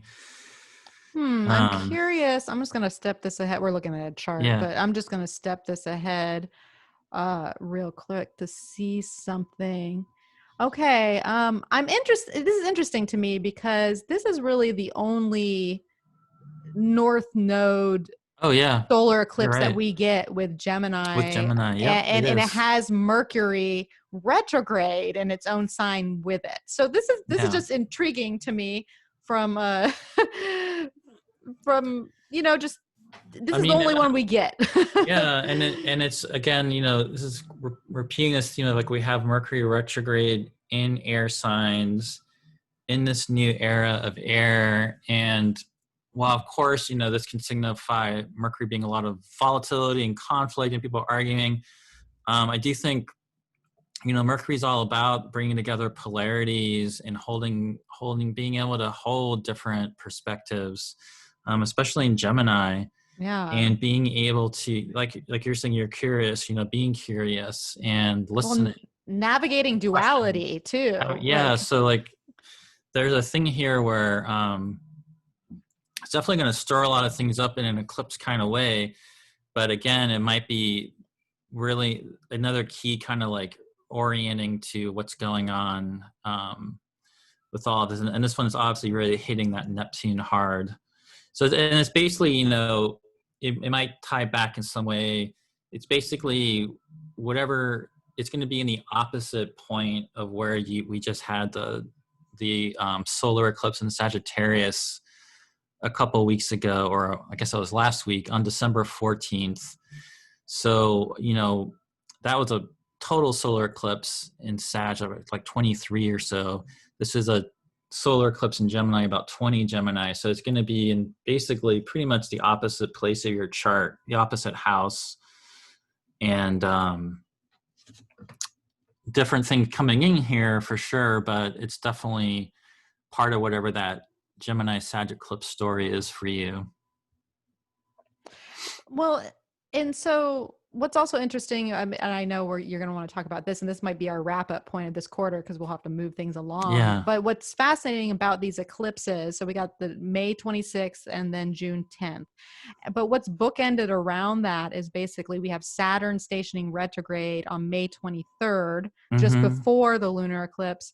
And then we have basically that stationing Saturn then backs itself up ever so slowly to make its second square with Uranus on June 14th. It's just a few days after this eclipse. So there's this Saturn-Uranus action that is basically bookending this eclipse period too, which is fascinating to me, as we already talked about kind of the volatility of that, and the restructuring, the disruptiveness of it, and what might be shaking loose at that time, and then how maybe Saturn's chewing over it in a retrograde state too. So I don't know, any thoughts on that second pass or Saturn stationing? Definitely. I mean, that's the thing. It's I'm realizing we didn't explicitly say that earlier, so I'm glad you just brought that up, that with these 3 Saturn-Uranus squares happening this year, it's really significant that the first 2 Mercury retrograde periods are exactly lined up with them. So like back in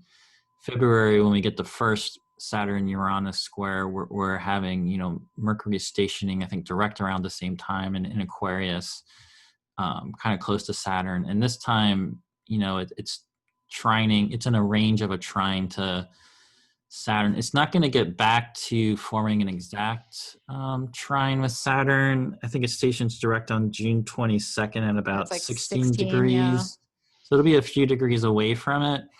But it's definitely still a major, whatever is coming up. There's something really peaked in here about the Saturn-Uranus square. Like you said, it's Saturn stationing. It's the second one.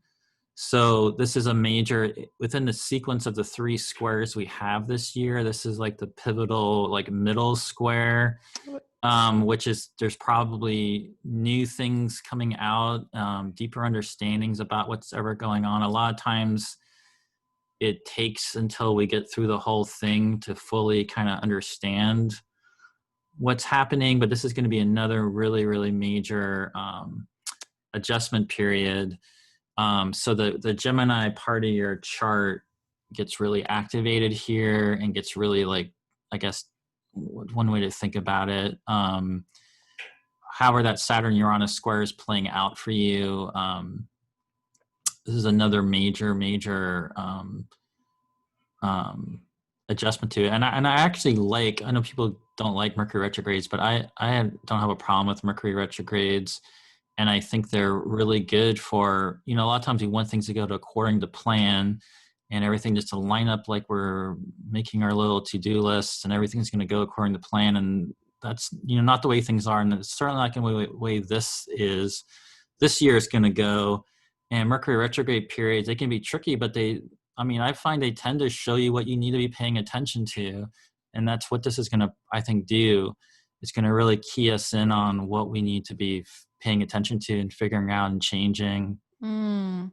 I love that, Gray, because I find Mercury retrograde periods very useful, and we need that pause, but we might need that pause more than ever, especially when we're at a point where a lot of information is being flung at us in all types of different directions, between the Aquarius season that we talked about, this Gemini season. And if you're just going forward with information without ever stepping back to like reassess and reanalyze and go through it all, there can be a lot of missteps, and it can cause more hazards along the way. And so lean into these Mercury retrograde periods, because this is where clarity may be able to be found. I mean, it might be a little harder with this particular one just because, Mercury is dancing with Neptune, but it'll eventually get there. It might actually point out where things are very unclear, and it's like, oh, I need to step back. I just don't know. There's just uncertainty. There can be anxiety. These are doubt. These are the things that Gemini, Pisces, Mercury, Neptune, they can bring up. And so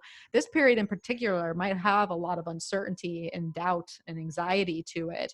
But part of that retrograde cycle is to get you clearer, by pulling it back, taking a moment, thinking it through, and not trying to rush ahead. And we know Mercury just loves to be busy. And so pull back a notch.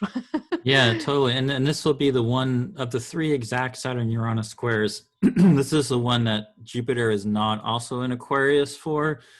So this is basically the dramatic conclusion to the second quarter, right? The second quarter is our Aries a bunch Equinox. Of this active, the mutable signs getting really activated, Jupiter going into Pisces, the eclipses getting set off with that. And it's all, we get the second Saturn Uranus square at the end. It just seems, and it's interesting because it's like the same Saturn Uranus themes are in effect and deepening into that. But now, like, Jupiter is just sort of in a different position to get a different, I guess, perspective on it. So it'll be interesting how this one plays out a little bit different. It's basically, like Jupiter's going into Pisces, about 2 weeks, no, actually a whole month and a half after this, it's going to go back into, a week after this, it's going to station retrograde. Yeah. And then a month and a half later, it's going to, go back into Aquarius again. So it's kind of like, it's almost like peeking into Pisces to pick something up here with the second one. And the other major thing that happens here that takes us into the next quarter of the second half of the year is that entrance of Mars into Leo. Because that gets a lot more important, as we get into time July. Goes on. Yeah. Yeah. So like squares. Yeah. So it's not getting totally set off here, but although it was kicking up dust with Pluto, doing its own thing. So that's another part of the, and we talked about that a little bit with the and that's a good eclipses. Point. It's basically opposing Mars. Mars is opposing Pluto and then going into there. So it's sort of like a different version of what we have now, which is like Mars squaring Pluto and then going into Taurus to hit Uranus. This time Mars is like opposing Pluto, then heading into Leo to oppose Saturn and square Uranus. Yeah. And that comes in July, right away. So so before we get there, any descriptor or clever song lyric for for our Aries 3-month period or quarter through the eclipses? Man, I wish I could think of a good song title, but I can't think of one either. It's escaping me. That, you know what? I like that. It's escaping me. It's escaping me. Because that seems very fitting for all that we just talked about. It's escaping me. Something's escaping me. I don't think we can't unfortunately use November Rain. I'm trying to keep us you're trying to keep it in GNR. Oh, that's funny. I'm like, ooh, I'm all patience. That's what I'm thinking for for old Taurus season, because it's, we're going to need that flexibility. So maybe I'll throw in a little patience with old, because sometimes you need that when you're going through like a lot of changes, and Mercury's trying to fly on through, and we don't know things yet, and there's a lot of uncertainty. One of the hardest things to do a lot of times is be patient with things. So that might be a superpower that you have to unfold during these time periods. Definitely. So, all right. Well, let us move on to Cancer solstice. Sweet Cancer solstice, my time of year. Yeah, so the main thing here is right at the solstice, we have Jupiter and Mercury stationing. Jupiter stationing retrograde, Mercury stationing direct.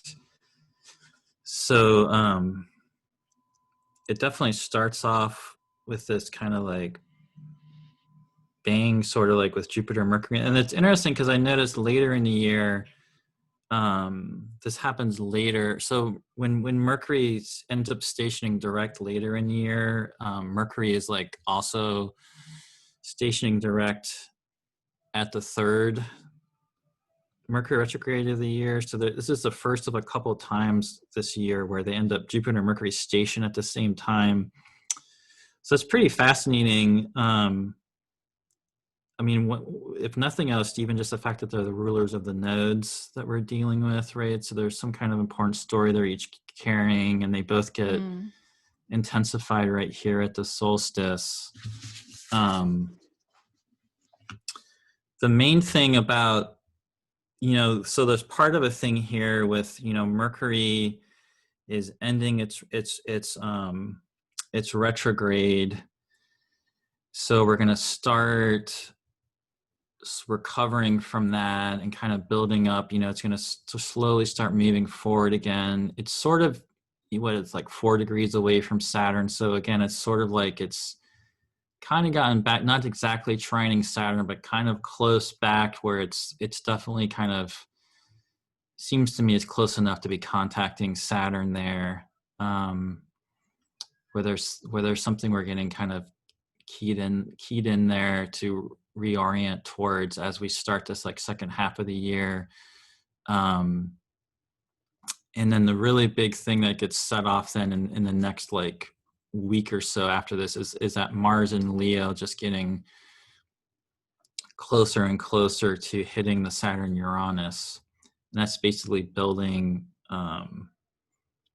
until we get to the beginning of July, and we have a little like, I guess there's other things that happen before then. We could talk about also, like there's a full moon in Capricorn, and Venus opposite Pluto around the same time. Yeah, so basically we got the thing moving, because we're back to cardinal territory, which is interesting because to me this whole year is really centered on fixed and mutable, whereas 2020 had so much cardinal action to it that kicked things off. So it's interesting to see kind of another starting point, another activating, another turn or pivot on the wheel, and then get Pluto getting back involved, because anytime Pluto's involved, it's basically kind of bringing us back to earthly considerations too, and what's got to change there, and what's adjusting and kind of finishing the Capricorn agenda, I guess is what I'm trying to say, like wrapping some things up that are still residual from 2020 perhaps. Yeah, totally. Yeah. I mean, in fact, even I think so there's that full moon in Capricorn, which isn't really with Pluto. It's more like sextiling Jupiter and Pisces, but like, Venus is opposite Pluto. And then just jumping ahead till the new moon on July 9th, that's going to end up coming in Cancer. It is, hey, that's pretty my birthday. closely. Oh, that's right. Well, that. It's going to be, it's kind of opposite Pluto, the new moon. It's not that close. Yeah, I mean, it's close enough. 7 degrees or so. 7 degrees, okay. I was born with It's a little farther. Pluto. I know how it rolls. Yeah, I guess I thought it was a little closer than that, but it's 7 degrees. It's still there. So there is there's a definitely, though, we do have a Pluto activation as we go from the end of June into July for sure. And then it's at that same stretch of time from that full moon to this new moon. Like I said, the very beginning of July is going to be like, again, Mars is really volatilizing that Saturn Uranus. And interestingly, Venus kind of coming right in between, right behind. So Yeah. Venus and Mars are ending a cycle here, and they're hitting the Saturn Uranus at the same time. So I think they come together on July 13th. So I guess it's like very first day of July is when Mars is, I guess, opposite Saturn and squaring Uranus. I think, right? And then anyway, when I think it's interesting, that Venus-Mars conjunction, I always find to be a really interesting time period. It's definitely one, I mean, it can definitely play out in collective events, but again, tends to be often a very significant moment just in your own life and relationships and so forth. So it's pretty interesting that they're ending the cycle, hitting that Saturn Uranus square. So there seems something extreme. This is another one of those like major reorientation to this much bigger epic Saturn Uranus story that's playing out, and how we're being impacted by that. I guess that's how it makes me think about it. Yeah, I feel like something's like dislodging, or Yeah. something's like breaking loose before they meet, because to once again play it back to 2020, and I think this is something that we talked about in our previous podcast, Gray, is that the weird dance that they were doing for much of 2020, where they just couldn't like seem to meet in any sort of way that was like of ease. And so they've had an interesting cycle just to begin with that's wrapping up. So think about, and I know a lot of people have gone through, including myself, have gone through some interesting relational territory since they last met in 2019. I know, I was trying to remember. It's 2019. I'm pretty sure it was in Virgo too, I'm pretty because sure you're right. that was where everything was meeting, it seemed. We're just gonna go with that because I'm pretty sure I'm right about that. But I think you are too. So it's fascinating to me, kind of these last moments of the Venus Mars story just get some sort of like Saturn Uranus moment, and then they're like, oh, and we're conjunct, we're ready to start a whole new story. How did that one go for you? Yeah, exactly. No, that's exactly right. I mean, it's important to pay attention to that sequence. So it's like they're hitting it, and then they come together. So like Mars hits it first, then Venus comes through and hits it, and then they come together. So there could definitely be there. I mean, that could be. It definitely go two ways, right? That can definitely be a battle and conflict of whatever gets stirred up by that Saturn Uranus, or it could be reparation, resolving, working things out. It's going to really depend on your situation. It could be a little bit of both too. A little bit of both, yeah. That's or and you can, sometimes that happens too, where I can see a couple different situations in my head where maybe you hit a brick wall and something has to part, and that's the way it is. Or you hit a place where it's like, okay, are we going to commit to this? If so, we got to make big changes and stir it all up and like do things differently.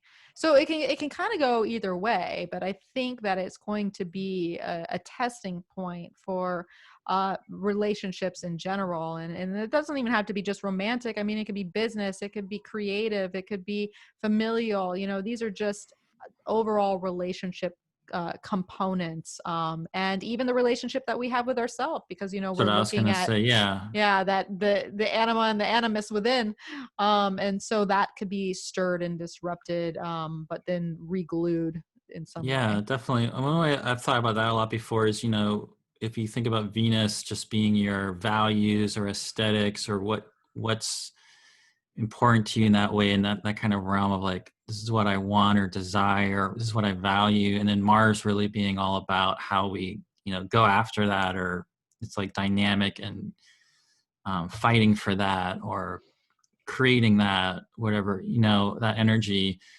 So, that's a really important part of ourselves, right? And it's having to interface with whatever's going on with this Saturn Uranus story that's been playing out. So I think it's a really big adjustment to that, to maybe how our values and priorities are changing on a personal level, how we want to go about maybe changing what we want from our life, what's important to us, what we want to go after, what we want to fight for. Yeah. Yeah. Yeah. Yeah. Yeah, because it is in Leo too, so it seems very, heart centric as well. Just like Yeah. Yeah, what definitely. what's your heart saying? This is the time to listen to it, I would say. Definitely. All right. So where do we go from here, Gray? I'm losing track of my list. We need to Yeah. I mean, we can honestly, to save time, I think we can really jump ahead. There's certainly more stuff that we can talk about maybe we can do our into backup. We'll do in our re-meeting episode later on in the yeah, I year. mean, there's more we could talk about in this month, but basically, Mercury is in Cancer, so it's gonna, by the end of July, it's gonna go across, hitting that Pluto again. The big thing at the end of July is Jupiter going back into Aquarius, but then Mars is basically opposing. So like, Jupiter goes back into Aquarius, and like Mars is like leaving Leo, but like just before Mars goes into Virgo, it basically opposes Jupiter. So It's this basically interesting. connects, like it sort of weaves everything together. So like, right, we had the beginning of the month. That's, I think, the main thing. Beginning of the month, we have Mars, right? It's opposite Saturn. It's squaring Uranus, and then at the very end of July, it hits Jupiter, opposing it. So it's basically connecting that whole big story that's playing out this year. Yeah, because that's key that we have to keep remembering, is that this entirety of this year is really pushed off from that Jupiter Saturn conjunction. Kind of like we thought of Saturn Pluto last January in 2020. We can kind of think along those lines, that everything Jupiter and Saturn are going to be key to the story that is playing out. Of course, Uranus too, because we know that's part of it. But the conjunction is a stepping off point, and so yeah, it's fascinating to watch Mars dip in from these places and then hit it at the last degree too. Which I'm just noticing, just last degrees kind of taking place in general, which is always some sort of wrapping up and some sort of finality to me. Like we skipped over it, but Mercury and the Sun met in their Cazimi conjunction, superior conjunction at 29 degrees of Aries. We know they did that in not too long ago, few days ago. We saw that the Aries ingress for the US had a 29 degree or it's not the Aries ingress, sorry, the solstice, 29 degrees Scorpio. So I don't know. I'm always fascinated when I see something come together at this like final moment of signs, and what that can mean as far as finality's sake, or really, Yeah, I mean, I think that's what it's about in the context of this year. It's because this is a year of like crossing a threshold and crossing a boundary, and so it does have that energy of like being at the final degree and crossing this boundary marker type of quality, I think. And when we think about oppositions just in general too, seeing both Mars and Jupiter at this spot, is that when you get to an opposition, this is a turning point. This is when you look at the other situation down, like, down the barrel, and you're like, am I going to do this? Am I not? You know, like it's a very decisive moment when oppositions come around, especially with slower moving Hmm. considerations of, you know, planets. So there's something to be said about that as well. Yeah, and how the year plays out with Mars stirring everything up, you know, there's, like we mentioned before, there was that January going into February time period. This is now from the Leo end of things in July, and then it's later in when we get to November that it happens from the Scorpio side. So they are um, pretty key periods of the year when Mars comes through and hits this stuff. I Um, just had yep. another thought. Oh yeah, sure. I'll just say real quick that it just dawned on me because we kind of keep bringing up cycles, and if we think back to Mars and Jupiter cycle, it started on the air around the Aries Oh yeah, equinox of 2020 on Jupiter and Pluto. So there's something to be said about this pivot point too, as it turns its 29-degree page, where it's seated, you know, on the Pluto and on that's a with really Jupiter good point. Pluto. So Yeah. there's, I don't know, there seems to be a much larger story and bigger changes along that, like, might have been brewing, like, you know what I'm getting at here. No, that's a really good point. Because that Aries ingress chart was unusually important, being that Aries ingress chart of a year of a Jupiter Saturn conjunction, which, you know, to these ancient astrologers that developed those theories about the cycles, that was something to really look at. You know, they really thought so highly of the Aries ingress chart. So like the fact that that Aries ingress chart of the Jupiter Saturn year had the Mars Jupiter conjunction together, it just gives it like this extra importance. Yeah, to get to the middle part of that cycle, Yeah. definitely.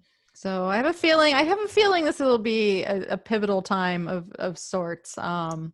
Just For yeah, sure. And, yeah. and and what happens right after, like, this is the end of July, but then right as we get into August, Mercury and the Sun come together, and they're basically doing the same thing now, like the same thing Mars and Venus were doing. Oh, So look at that. they are basically opposite Saturn squaring Uranus, and this is the, you know, the reanimation of Mercury, this period conjunction, and it's being, there's some sort of clarity or insight that's maybe gained. So, you know, August is one, if you want, just for time's sake, we can move through, I think, Okay. pretty quickly. I think, you know, sure, this can be difficult with Mercury Sun hitting that, but I feel like this is again, you know, Mercury just keeps playing this role, I feel like, this year of like, I feel like Mercury is really like the Hermes that likes humans, or maybe they like to kind of play tricks on us and watch us, you know, mess up sometimes, but also, you know, Mercury, I do think, can lend a helping hand. And there seems to be something where Mercury just keeps coming in and, you know, in really important parts of its synodic cycle with the Sun, and mixing into this, like, the Saturn Uranus square. And this is another moment. So I feel like August is a month where, you know, as we just talked about, July has got some intense stuff happening. Hopefully, not like there's nothing difficult happening in August. I don't mean that, but just relatively speaking, um, it can hopefully be a time of like some restoration and kind of getting stuff back together. I mean, it is, though, still like it's setting off. It's the month starts off though with Mercury and the Sun basically setting this off, where it opposes Saturn and squares Uranus. Um, but then there's Hmm. some nicer kind of aspects coming in at the end of the month. Well, I feel like Mercury and the Sun setting that off too. I mean, it can be eye opening. It can bring, you know, information to light. Yeah, That could be very Saturnian. But I think that's what we have to take into consideration as we go through, kind of the the fixed activations, is that sometimes the hardest part of things lies in the beginning, as you start to get situated in the energy, and why the beginning of the year and why we put so much emphasis on that is because we're getting used to that. We're getting used to what that feels like. And so I feel like once it comes along this way is it could stop us up. We do see that story play out more. We run into Saturn, we run into Uranus, but we almost know how to navigate it a little bit more. Maybe we're wiser for it, or we know what that energy brings. It's a little less jarring, I guess. Mhm. Maybe it's just a little thorn in our side rather than like an anvil to the head type of situation. I don't Yeah, know. totally. Yeah. And then in the mid, so basically, Venus is in Virgo at this point. It's going to move through opposing Neptune, but then around August 15th, it goes into Libra. And so this is a point where Venus is now going to be in Libra, and will then head towards trining the Saturn.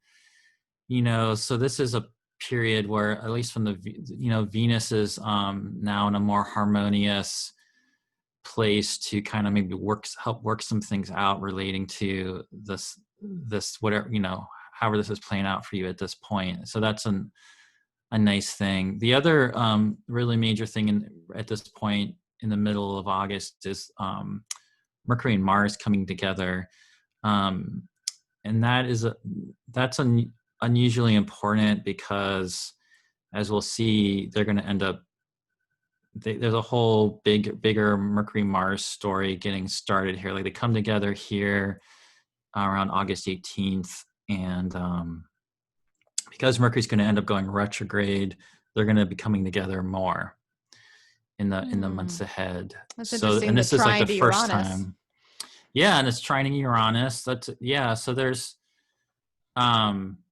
definitely so it's pretty interesting. I mean, yeah, Mercury Uranus. I'm sorry, Sun, Jupiter. Mercury Mars is trining Uranus, and then Venus is in Libra heading to trine Saturn. So there is, yeah, I mean, I would hope that this could be a month of just like figuring stuff out a little bit more. Yeah. Well, and I like that at this time too. The sun is opposing Jupiter. So we're back to that kind of like Mm-hmm. almost like, you know, that Mars energy that kind of lit up that space too, right as Mercury and Mars meet and bring in the trine. And it just happens the moon just happens to be in Capricorn at that time of the exact Mercury Mars conjunction. So there's like a grand trine in Earth, which seems, I don't know, kind of nice for some sort of like pivot movement, Yeah. growth spurt. Venus about to move, trying that Saturn. I'm thinking that I'm going to upload this video on YouTube just so people, I'm saying this how far in, but so you can see what we're talking about as we're talking about it. But yeah, August I should have 18th. dressed better. No, our videos are small. It don't matter. Yeah, get it together, Greg. Come on. So yeah, I kind of like this moment to be honest. It feels like kind of breakthrough in some way or some sort of new mental agenda. Mars is behind it. Mercury seems Mm-hmm. specific. It seems breakthrough or innovative with the Uranus. Yeah, and Mercury is definitely, and Mercury, just to your point there, is basically becoming visible right here. So, it's moving fast, it's in its exaltation, it's becoming visible. It's like it's got Mars with it, right? It's trining Uranus. There's definitely something strong there. And then if you actually want to just go a few days forward at that full moon, it kind of goes even more into what you're just saying, because it's pretty much right there with Jupiter. I think, yeah. So Oh, a like 29-degree full yeah, moon. yeah.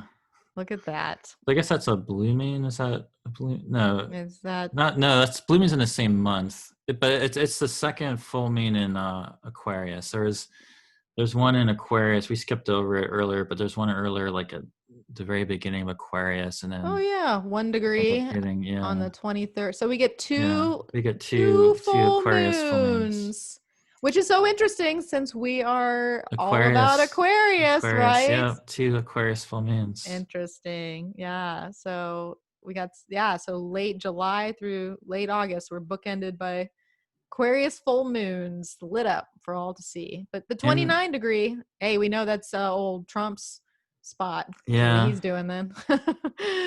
and at the same time, Oh, Venus. Venus is trining Saturn. Yes, this is the same Oh, and time. Mars trining Uranus. Interesting. The two relationship planets Hmm. are contacting our Saturn Uranus piece. Right. So you're right. So maybe this can hopefully be, and even like when we were speaking back to that last month and Venus and Mars coming together after being in some harsh aspects to them.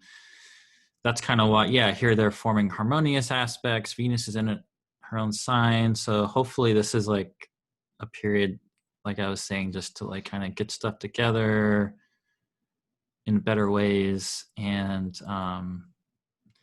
it's not as we're gonna as well there's more volatility to come at the end of the year. So this is like a 2021 period that's not as like chaotic, basically, I like as far that. as like the transits go. Yeah. So yeah, so August, mid-August through later August, there seems to be some flow. There seems to be forward momentum with Jupiter being Mm-hmm. activated. We also get a couple Aquarius full moons. So yeah, that's nice. It seems like a more flowing, activating, not as much tension as some of the things that we've described. So Yeah, exactly. where does that bring us? Okay, we're not quite. So in September, well, I guess the very end of I mean, if I'm gonna skip ahead to kind of speed it up. Yeah, we'll get to our bulk. Mercury goes into Libra like at the end of August, and then so now we get Mercury doing the same thing where it's, and that's also important because Mercury is going to be in Libra for a long time. I think it's September 6th that it hits the retrograde like shadow zone. September 13th, it's like max evening star, so it starts slowing down, and it's going to be later at the end of the month where it actually goes retrograde. But essentially, when it goes into Libra at the end of August, and it's just going to kind of like be in Libra for a while because it's going to go retrograde. So, but before it goes retrograde, the beginning of September, it does the thing where, it trines Saturn and Aquarius, and then it squares Pluto. So that's all important. The other thing that's when I was mentioning it around September 13th, it starts slowing down. So like mid-September, right before we get to the equinox, that's when Mars goes into Libra. So, Mercury starts slowing down in Libra and Mars enters Libra. And this is what kind of like, so middle of September is where we kind of like, it starts dipping back into that like more volatile side of 2021. And so that's going to start building because now Mars, Mercury's going to trine Jupiter, but then station retrograde, right? And Mars is just going to keep moving through Libra. So they're going to end up coming back together. So that really deepens in In our October. But this Libra. is kind of taking us into that last equinox. Yeah. Okay, so well, let's wrap up the Cancer solstice season. I'm noticing there was some Pluto activation. There was, there were moments of relationship, like turning points. And is this it? What are we doing? But then there seemed to be some ease. Any wrap up? Any like takeaway? Yeah, I think that's the main thing. I mean, it's a quarter of the year where there actually isn't an exact Saturn Uranus square, but there's definitely still a lot of action with like we were saying with like Venus and Mars. Setting it So off, yeah. yeah, so maybe just like we were saying, like July's got some tension and things to work out, and then hopefully in August there's a lot of like resolution and enjoying that final part of the season, because as we turn into the final season of the year, it's going to start things just kind of coming up again. So like I guess it would be kind of like dealing with more of the kind of volatility, but then hopefully that quarter of the year can, there can be a lot of getting into a better place, keeping in mind that, again, there's more change to come because the final section of the year has a lot of like change inducing kind of, catalytic aspects happening. Yeah. So enjoy late August while you can, because enjoy the flow while you can, because Yeah, I mean, that's what. northern hemisphere, I think it'd be nice because like I love that time of year, like the end of summer, Oh, it's one of my going favorite into the times a autumn. year. I Yeah, me love that too. time. Yeah. Yeah. So, I mean, what we're getting from this all is like, there's a lot of change to this year. There's a lot of reorganization, and this is what we're seeing. So but we know that we know the world we're living in right now. Anyways, that's my sportscaster But it wrap up. almost makes me think of those some of those cheesy romances of like the summer and the summertime and love ends, and then we go into the Oh yeah. because there's a little bit of that with like just there's sort of tension on the horizon, like as we hit this like It makes last equinox and turn into it makes me think of like yeah. Greece. I'm like, summer loving, have me a Yeah, blast, yeah. right. Yeah. Greece. Okay, let's go. All right, we're in the final quarter of the Libra equinox here. Yeah, so this um is kind of going back, like we talked about the beginning of the year being really volatile, and this quarter of the year definitely can be contending, fighting with that first quarter over who's the most Who is who's the the most? most volatile of the year. But this is another volatile part of the year. Yeah. I have a feeling that might be the word of choice for 2021 when we say Yeah. volatile. So yeah, so this one, that equinox chart is basically having I think Mercury's squaring Pluto in it, maybe. Mercury's squaring Pluto, but also Yeah. trining Jupiter. And Mercury's in about Yeah, to you have it there. station. It's getting close. It's not there yet. But it's basically, but most importantly, it's square in Pluto. But it's trining Jupiter. It's like Yeah. there's Well, in October, like so there's definitely like September's, Mercury's stationing right then. yeah, like 4 days later it'll station. Yeah. Yep. And then in October there's like a lot of stuff stationing, end up being a lot of stuff stationing direct. I think Jupiter, Mercury, Saturn, Pluto all end up stationing direct across the month of October. But yeah, this Mercury stationing is interesting because it's interesting because it starts off, with this trine to Jupiter. So that seems, helpful that it's starting off with this trine to Jupiter. So I guess kind of keeping with that theme you had mentioned about the Mars and Jupiter, Mars and Jupiter will eventually come into a trine, but Mercury starts off, trining Jupiter and then basically just like heads back to Mars. So this is also the close of like, this is like Mars in the underworld, right? And this is the end of the Mars cycle. Which I have so many thoughts, Gray. Right now, it's all coming together, like in my mind. Yeah, so this is why this starts kind of getting things moving again, and so I think it's October 7th that the Sun and Mars come together, and that's really at the same time that Pluto's stationing direct, and there's a new moon in Libra like on October 6th. That's like right on Mars, so like it's like just before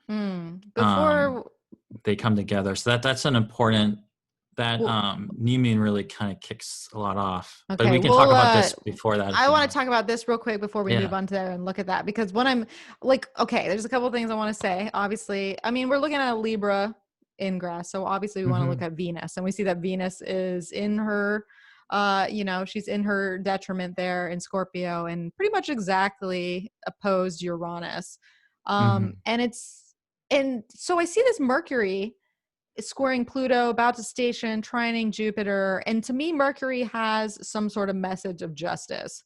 And then I just see this like enlivened, you know, social aspect of Venus opposing Uranus, while Mars is getting, you know, ever so close to the sun.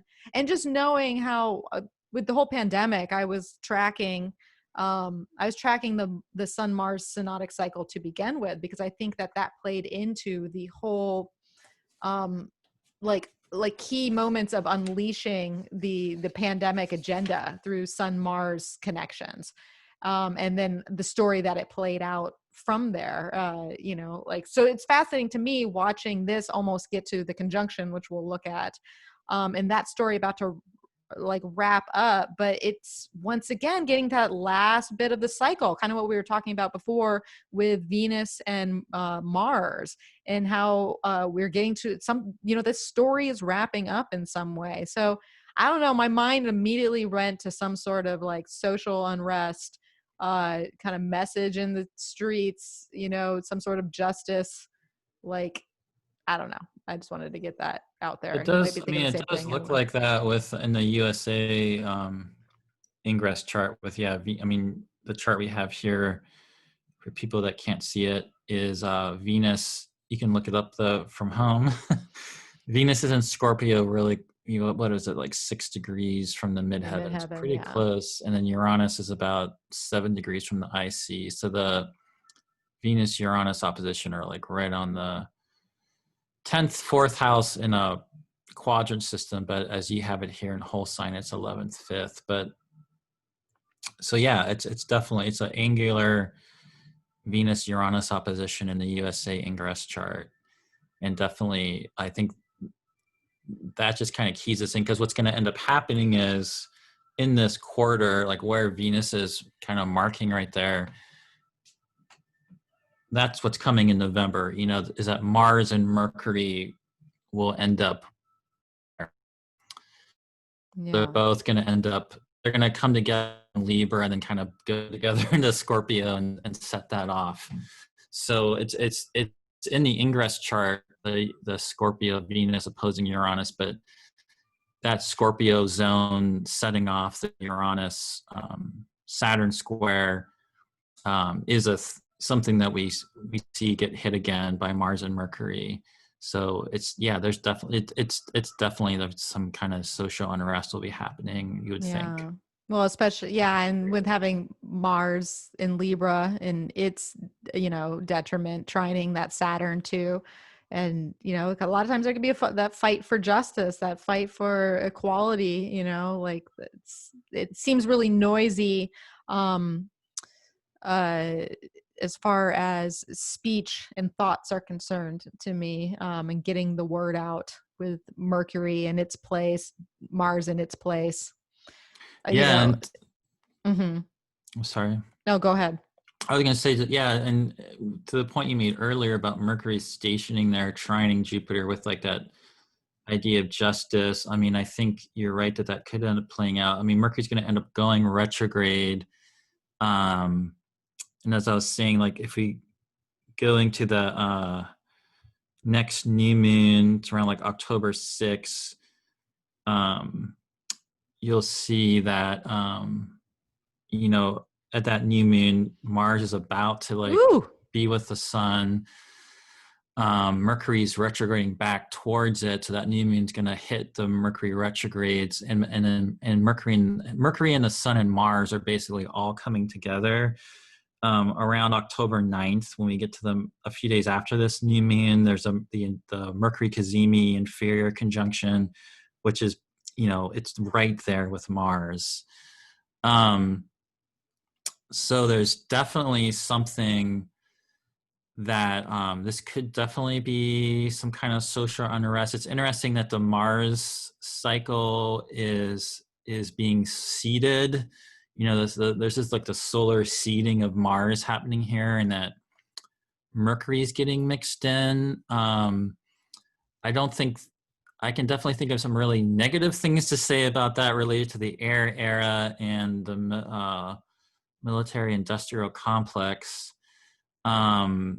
But I think This it's happened the interesting same. thinking about the air era, and this is like Libra seeding of Mars with Mercury there. There's clearly something there. I think, Mm, you know what I'm saying? Just like I totally do. the I find it Libra. fascinating that the last one also had the same conditions.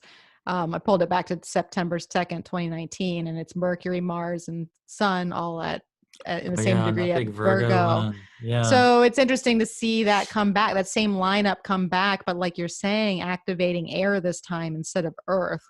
Um, Yeah, and when and Mars becomes visible, it's going to we'll get to that. That's going to be when it's actually in it'll be in Scorpio by the time we can actually see it, and it's being reborn like in the skies, you know. But yeah, this seeding's got like this, yeah. So this definitely seems, yeah, like the air, and I mean, I could see this definitely going with some kind of social unrest for sure. I mean, this is much more discordant. Um, Well, and to go along with kind of my theory with Sun Mars, and how is like playing it out with their Virgo conjunction in 2019 and it with the pandemic, because we're looking at a longer cycle here. This isn't just about this moment. This is what how the Sun and the Mars, how Sun and Mars are going to dance mhm. basically until they meet again, which is not going to be until November of 2023. So there's something to be said about this, Mars and its condition, Mars in Sun in the air sign, the Mercury retrograde component.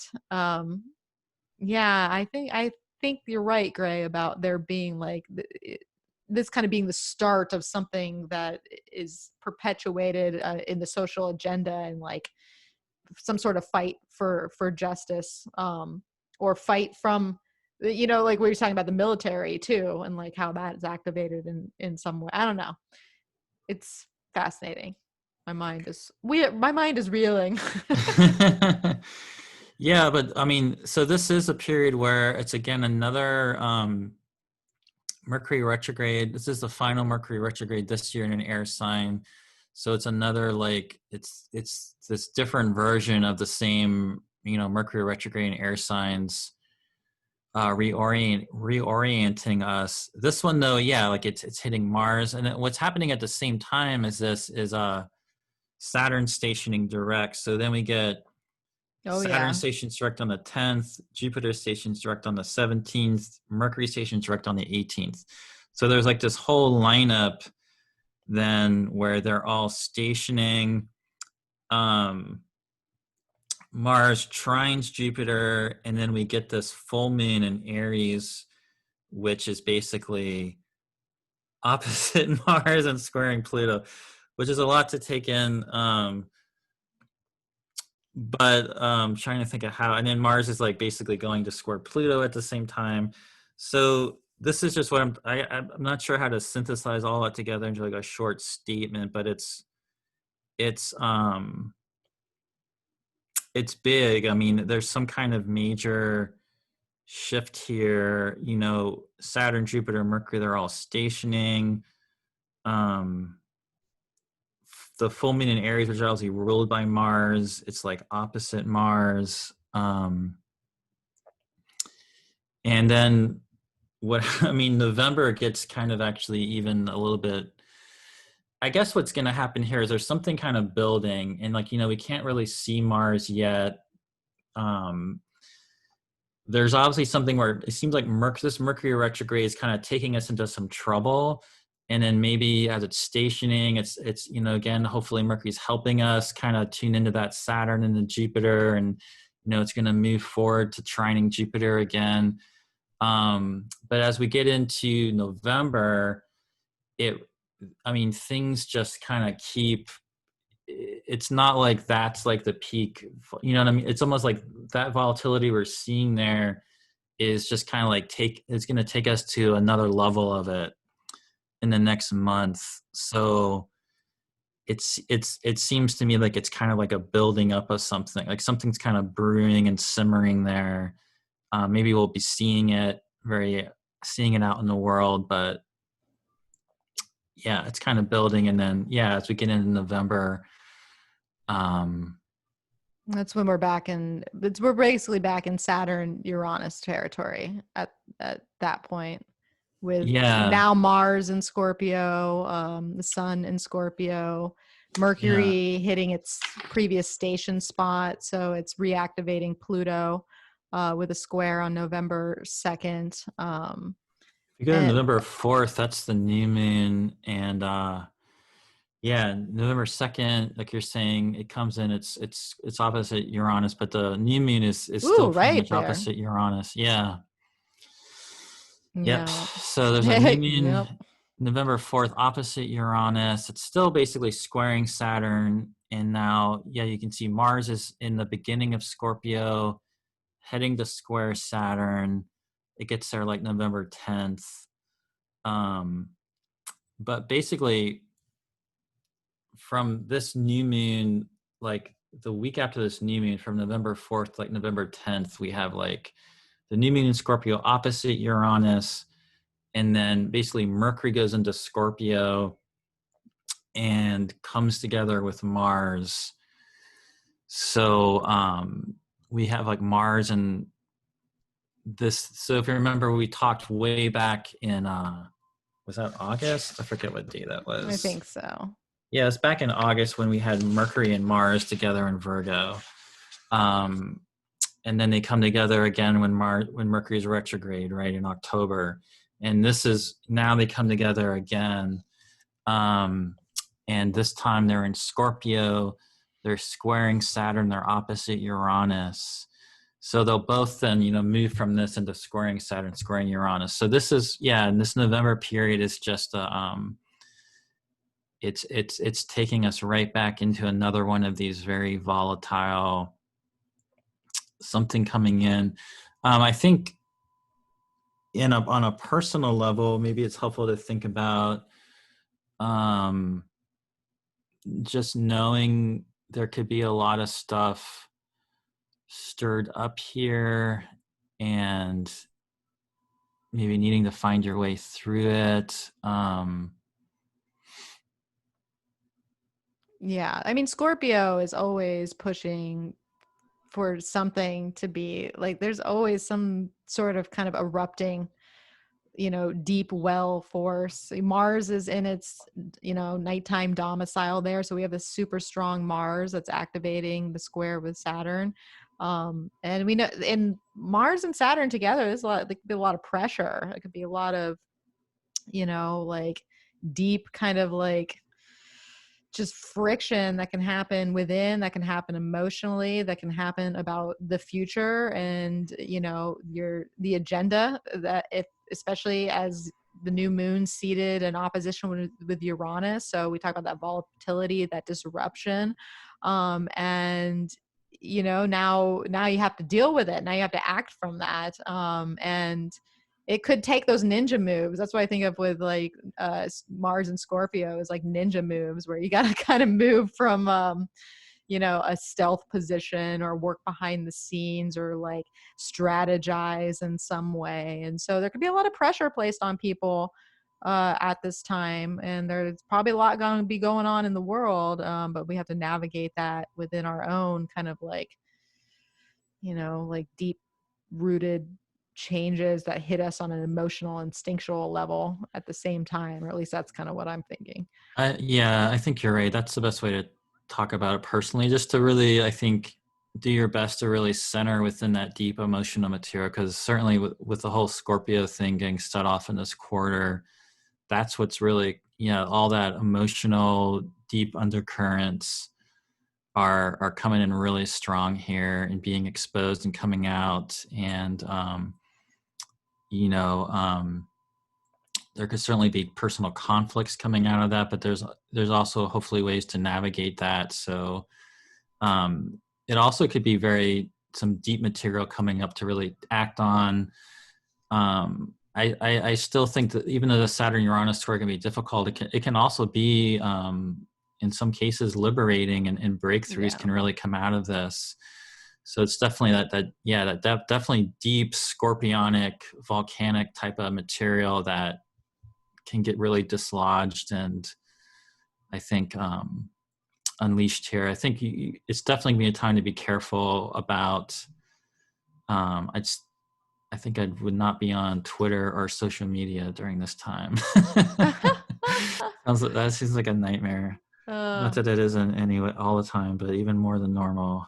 Well, I like the breakthrough component because I think that, like with the pressure of Mars and Saturn in a square, which we felt a lot of in, late 2020, Yeah. where we got one coming up here that we haven't even had yet. But there's something, as they say, pressure makes diamonds.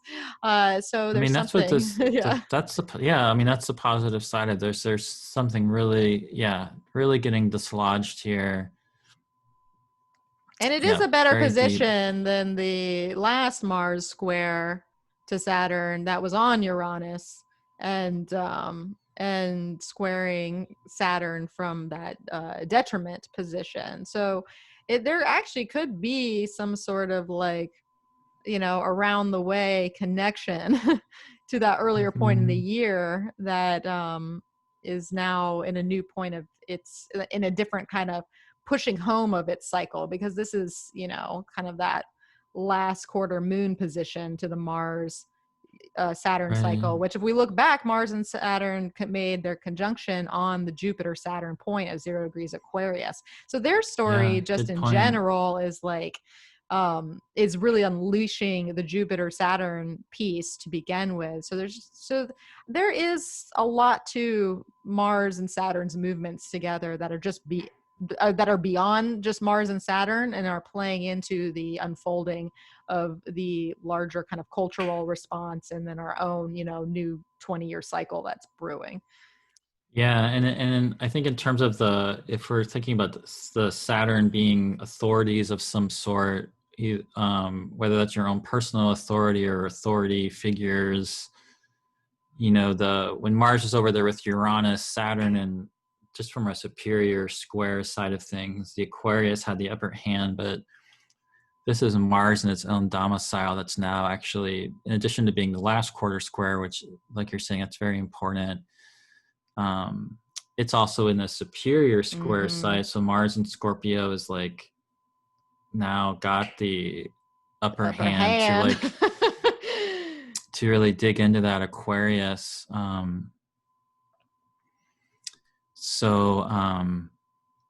Yeah, I think as much as you can kind of make space in your life during this time to sit with and work through the issues and just be kind of ready for if there's conflicts coming up, you're just going to have to do your best to navigate that to the best you can. I mean, in some cases it might be something where you actually have to like really take action and like fight your way through something also. So it doesn't necessarily mean like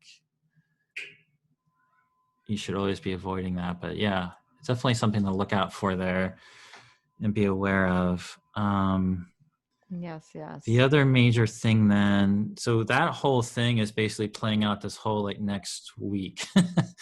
So, because Oh. basically from November 10th through the 17th, well, I mean, just to kind of pull the whole thing. So, where we're heading with all of this is a lunar eclipse in Taurus, which is the first Taurus Scorpio eclipse.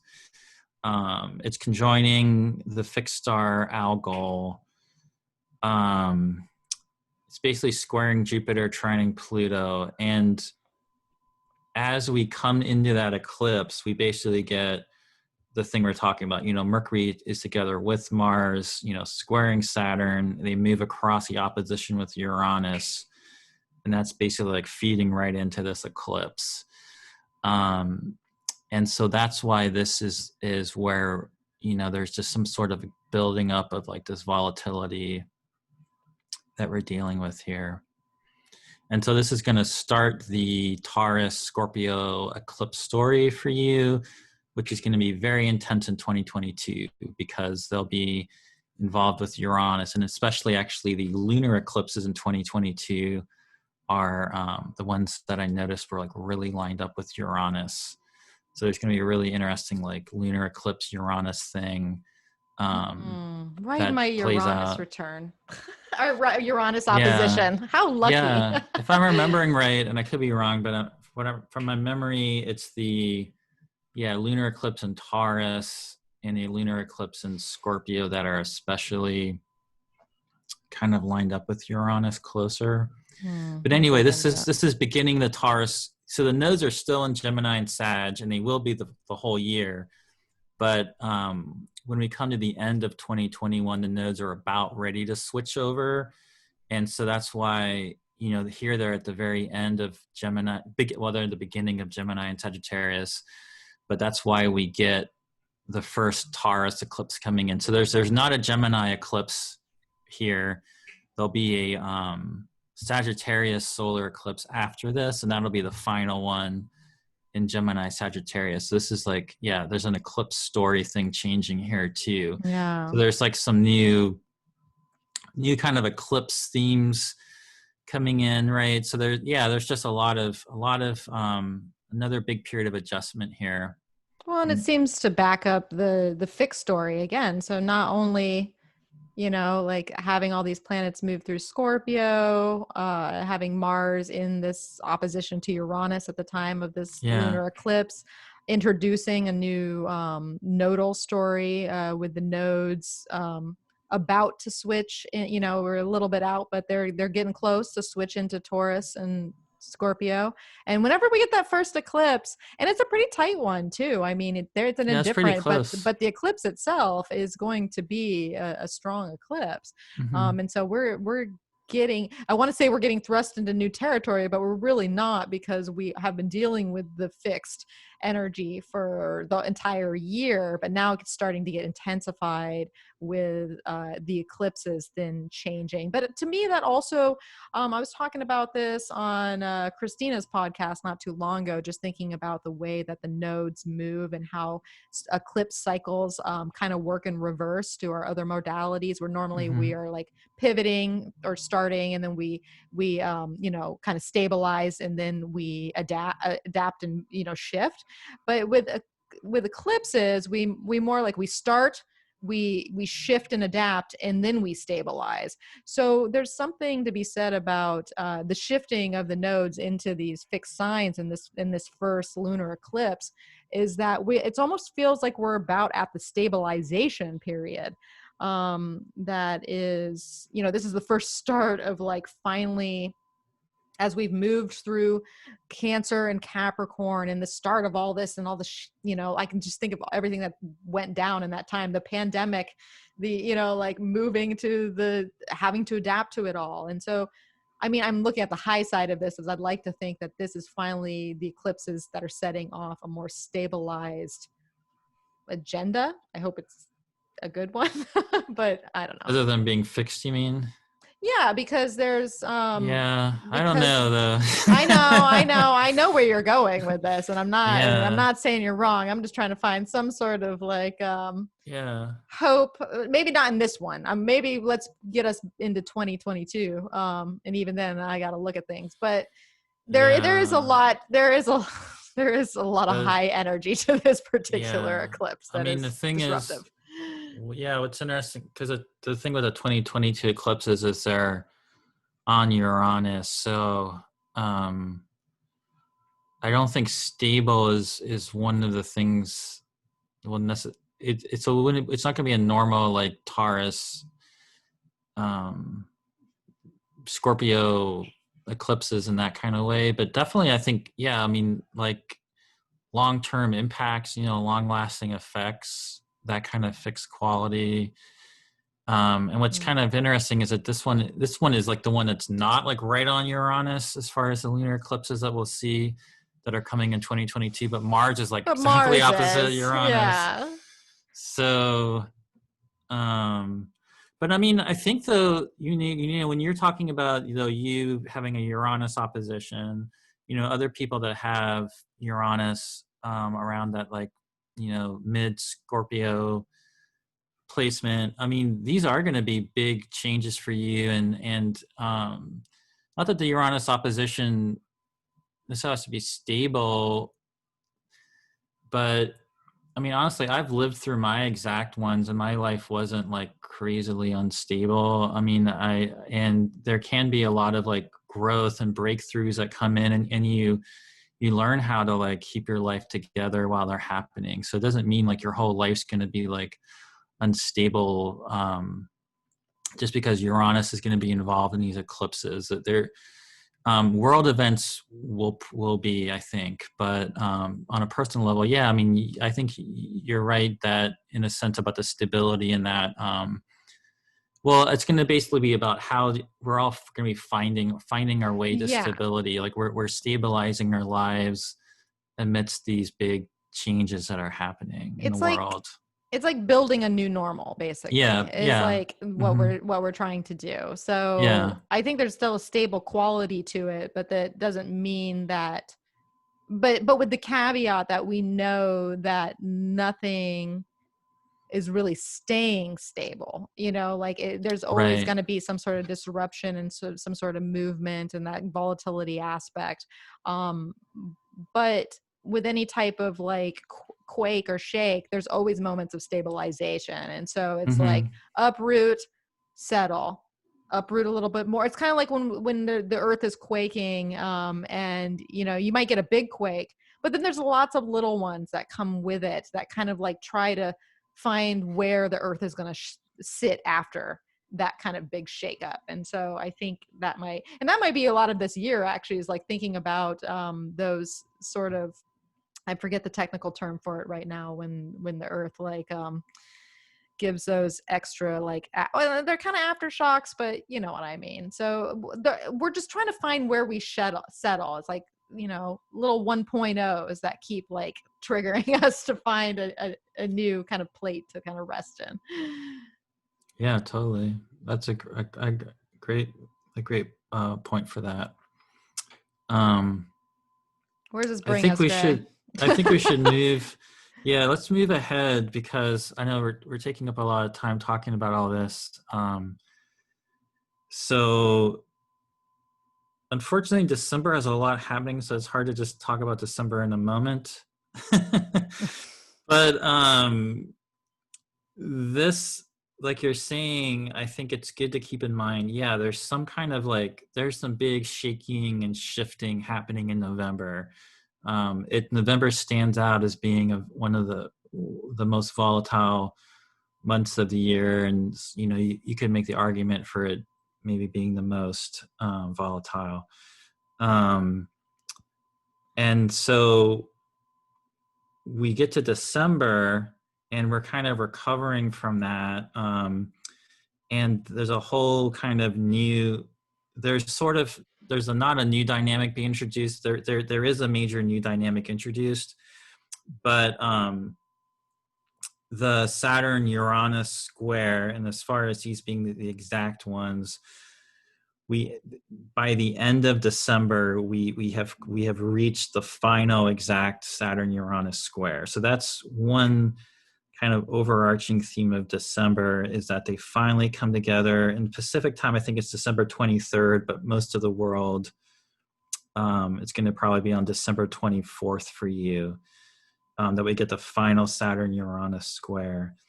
But before we get there, we get at the beginning of the month we get a total solar. We get a solar eclipse. It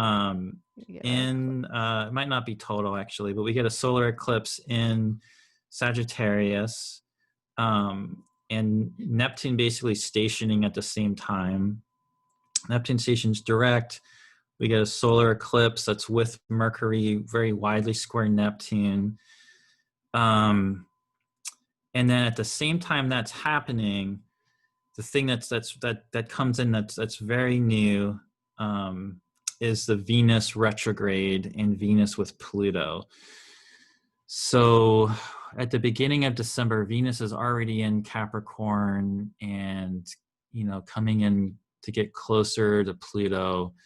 But basically, Venus is this is just going to be if you've ever wanted to really deeply explore Venus, Pluto in transit in Capricorn, this is your This is your opportunity.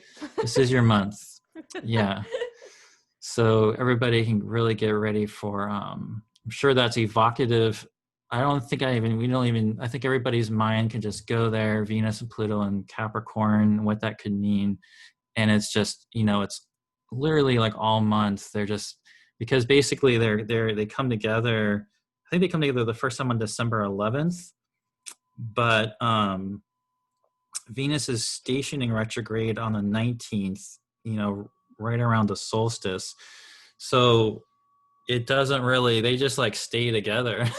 Yeah, basically Like, for December yeah, and they're then just, some. yeah. So that's a major thing, right? Adding to our relationship themes that we keep seeming to come back to this year of Yeah. like turning points. That's a great point, actually. So the month is beginning.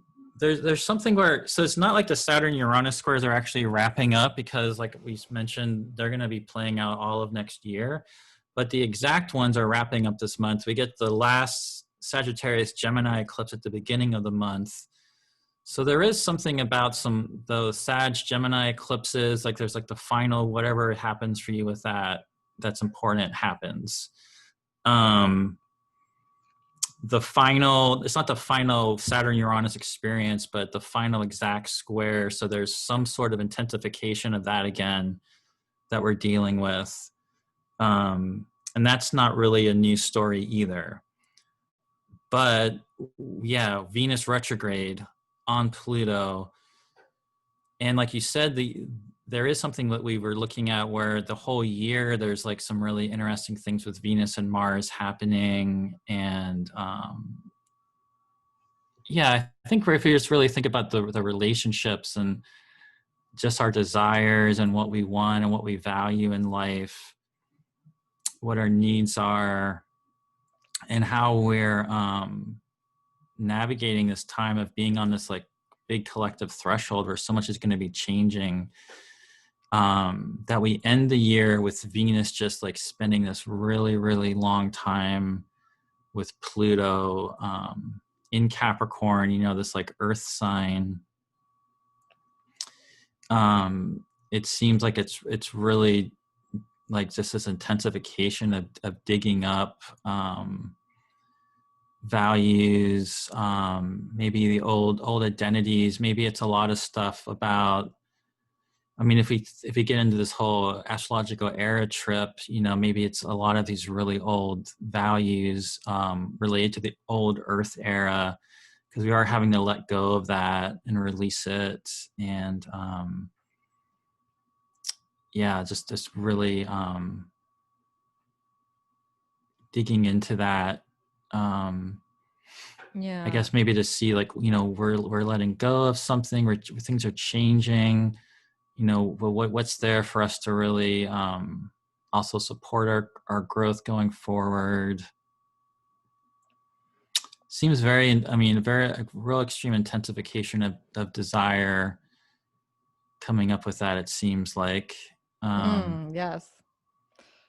So yeah. Well, and the uproot, I like what you're saying about the uprooting of like kind of bringing us back to the values of really maybe like relooking at the era that we came from, because really this conjunction and this station is happening near all the Capricorn action that we just went through in 2020, and so this is like a hot spot of just like personal memory at this point in time, Mm-hmm. because we've all encountered these degrees in ways that are like life changing, and so having Venus go back over it, um and that could be key, like values are so important in life. And if anytime, I like to tell people in consultations, do a value check, write down a bunch of your values, like a lot of them, and then just start weeding things off, because what you value is what you ideally should be working towards in life. And if you don't check those from time to time,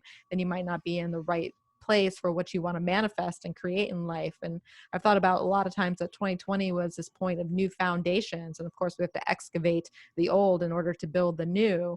But this might be the value piece and the value component that comes into it once that we've had like all this new air energy introduced. We've had the volatility of like old systems and old ways of Earth being, with Uranus not working.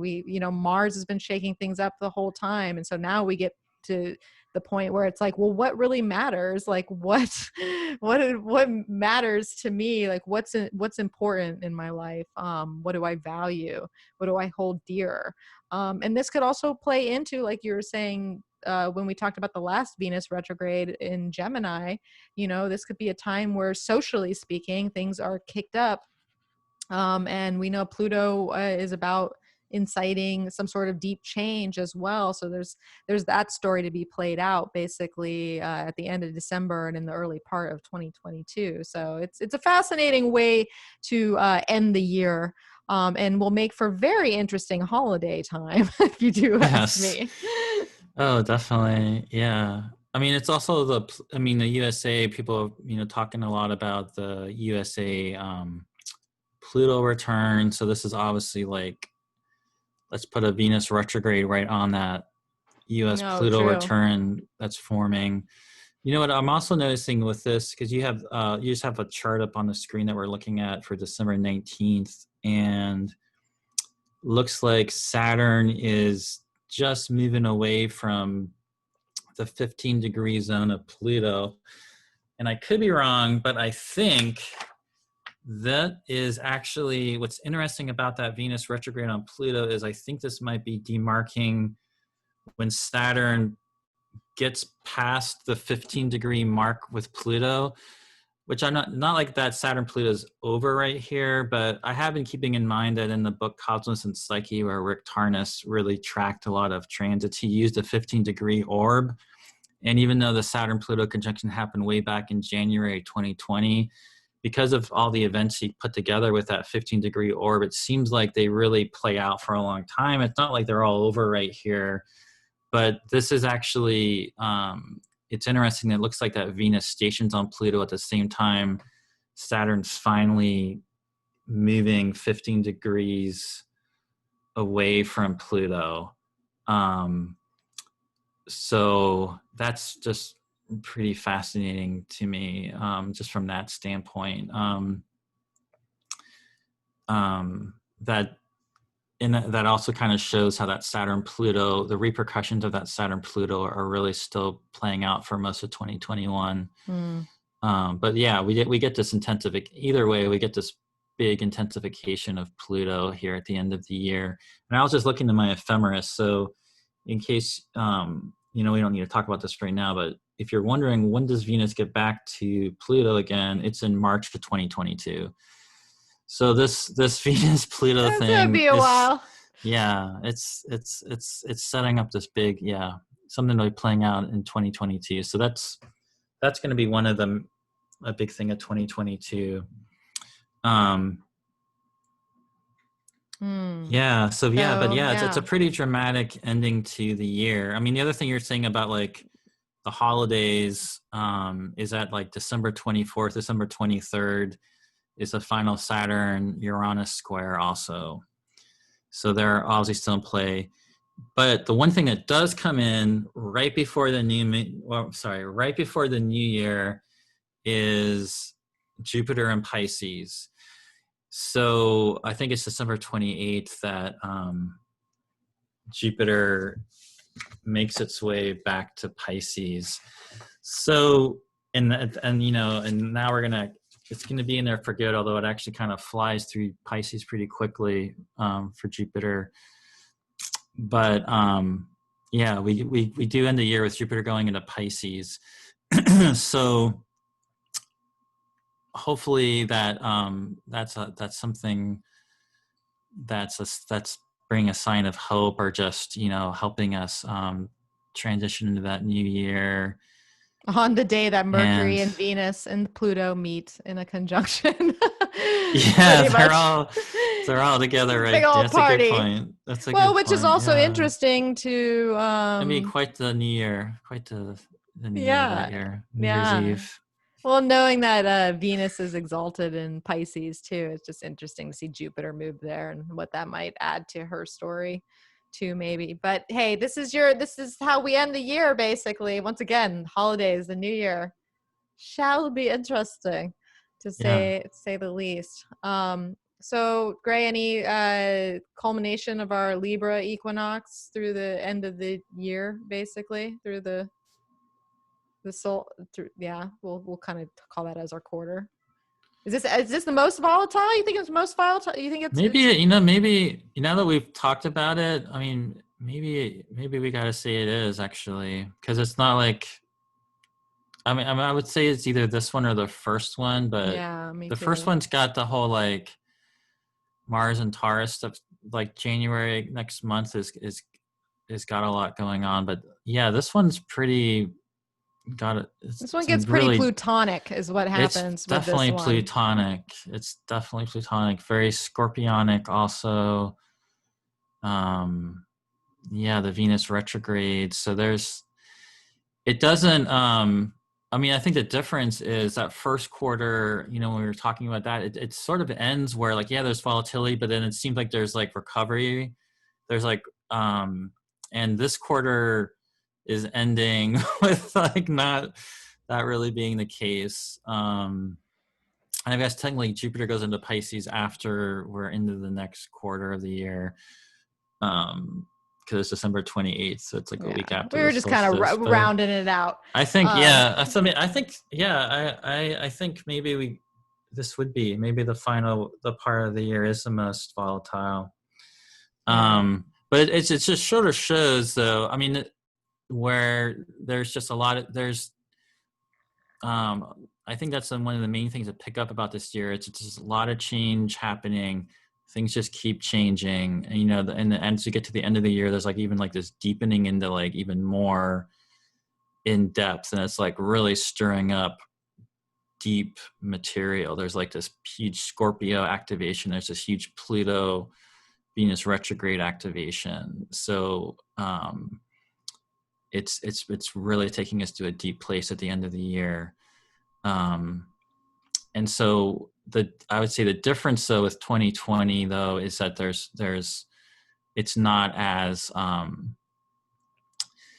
even though there is volatility, I guess it's sort of like it doesn't quite have the same kind of like implosion type of like death of the old way. It's more like adjusting to the new.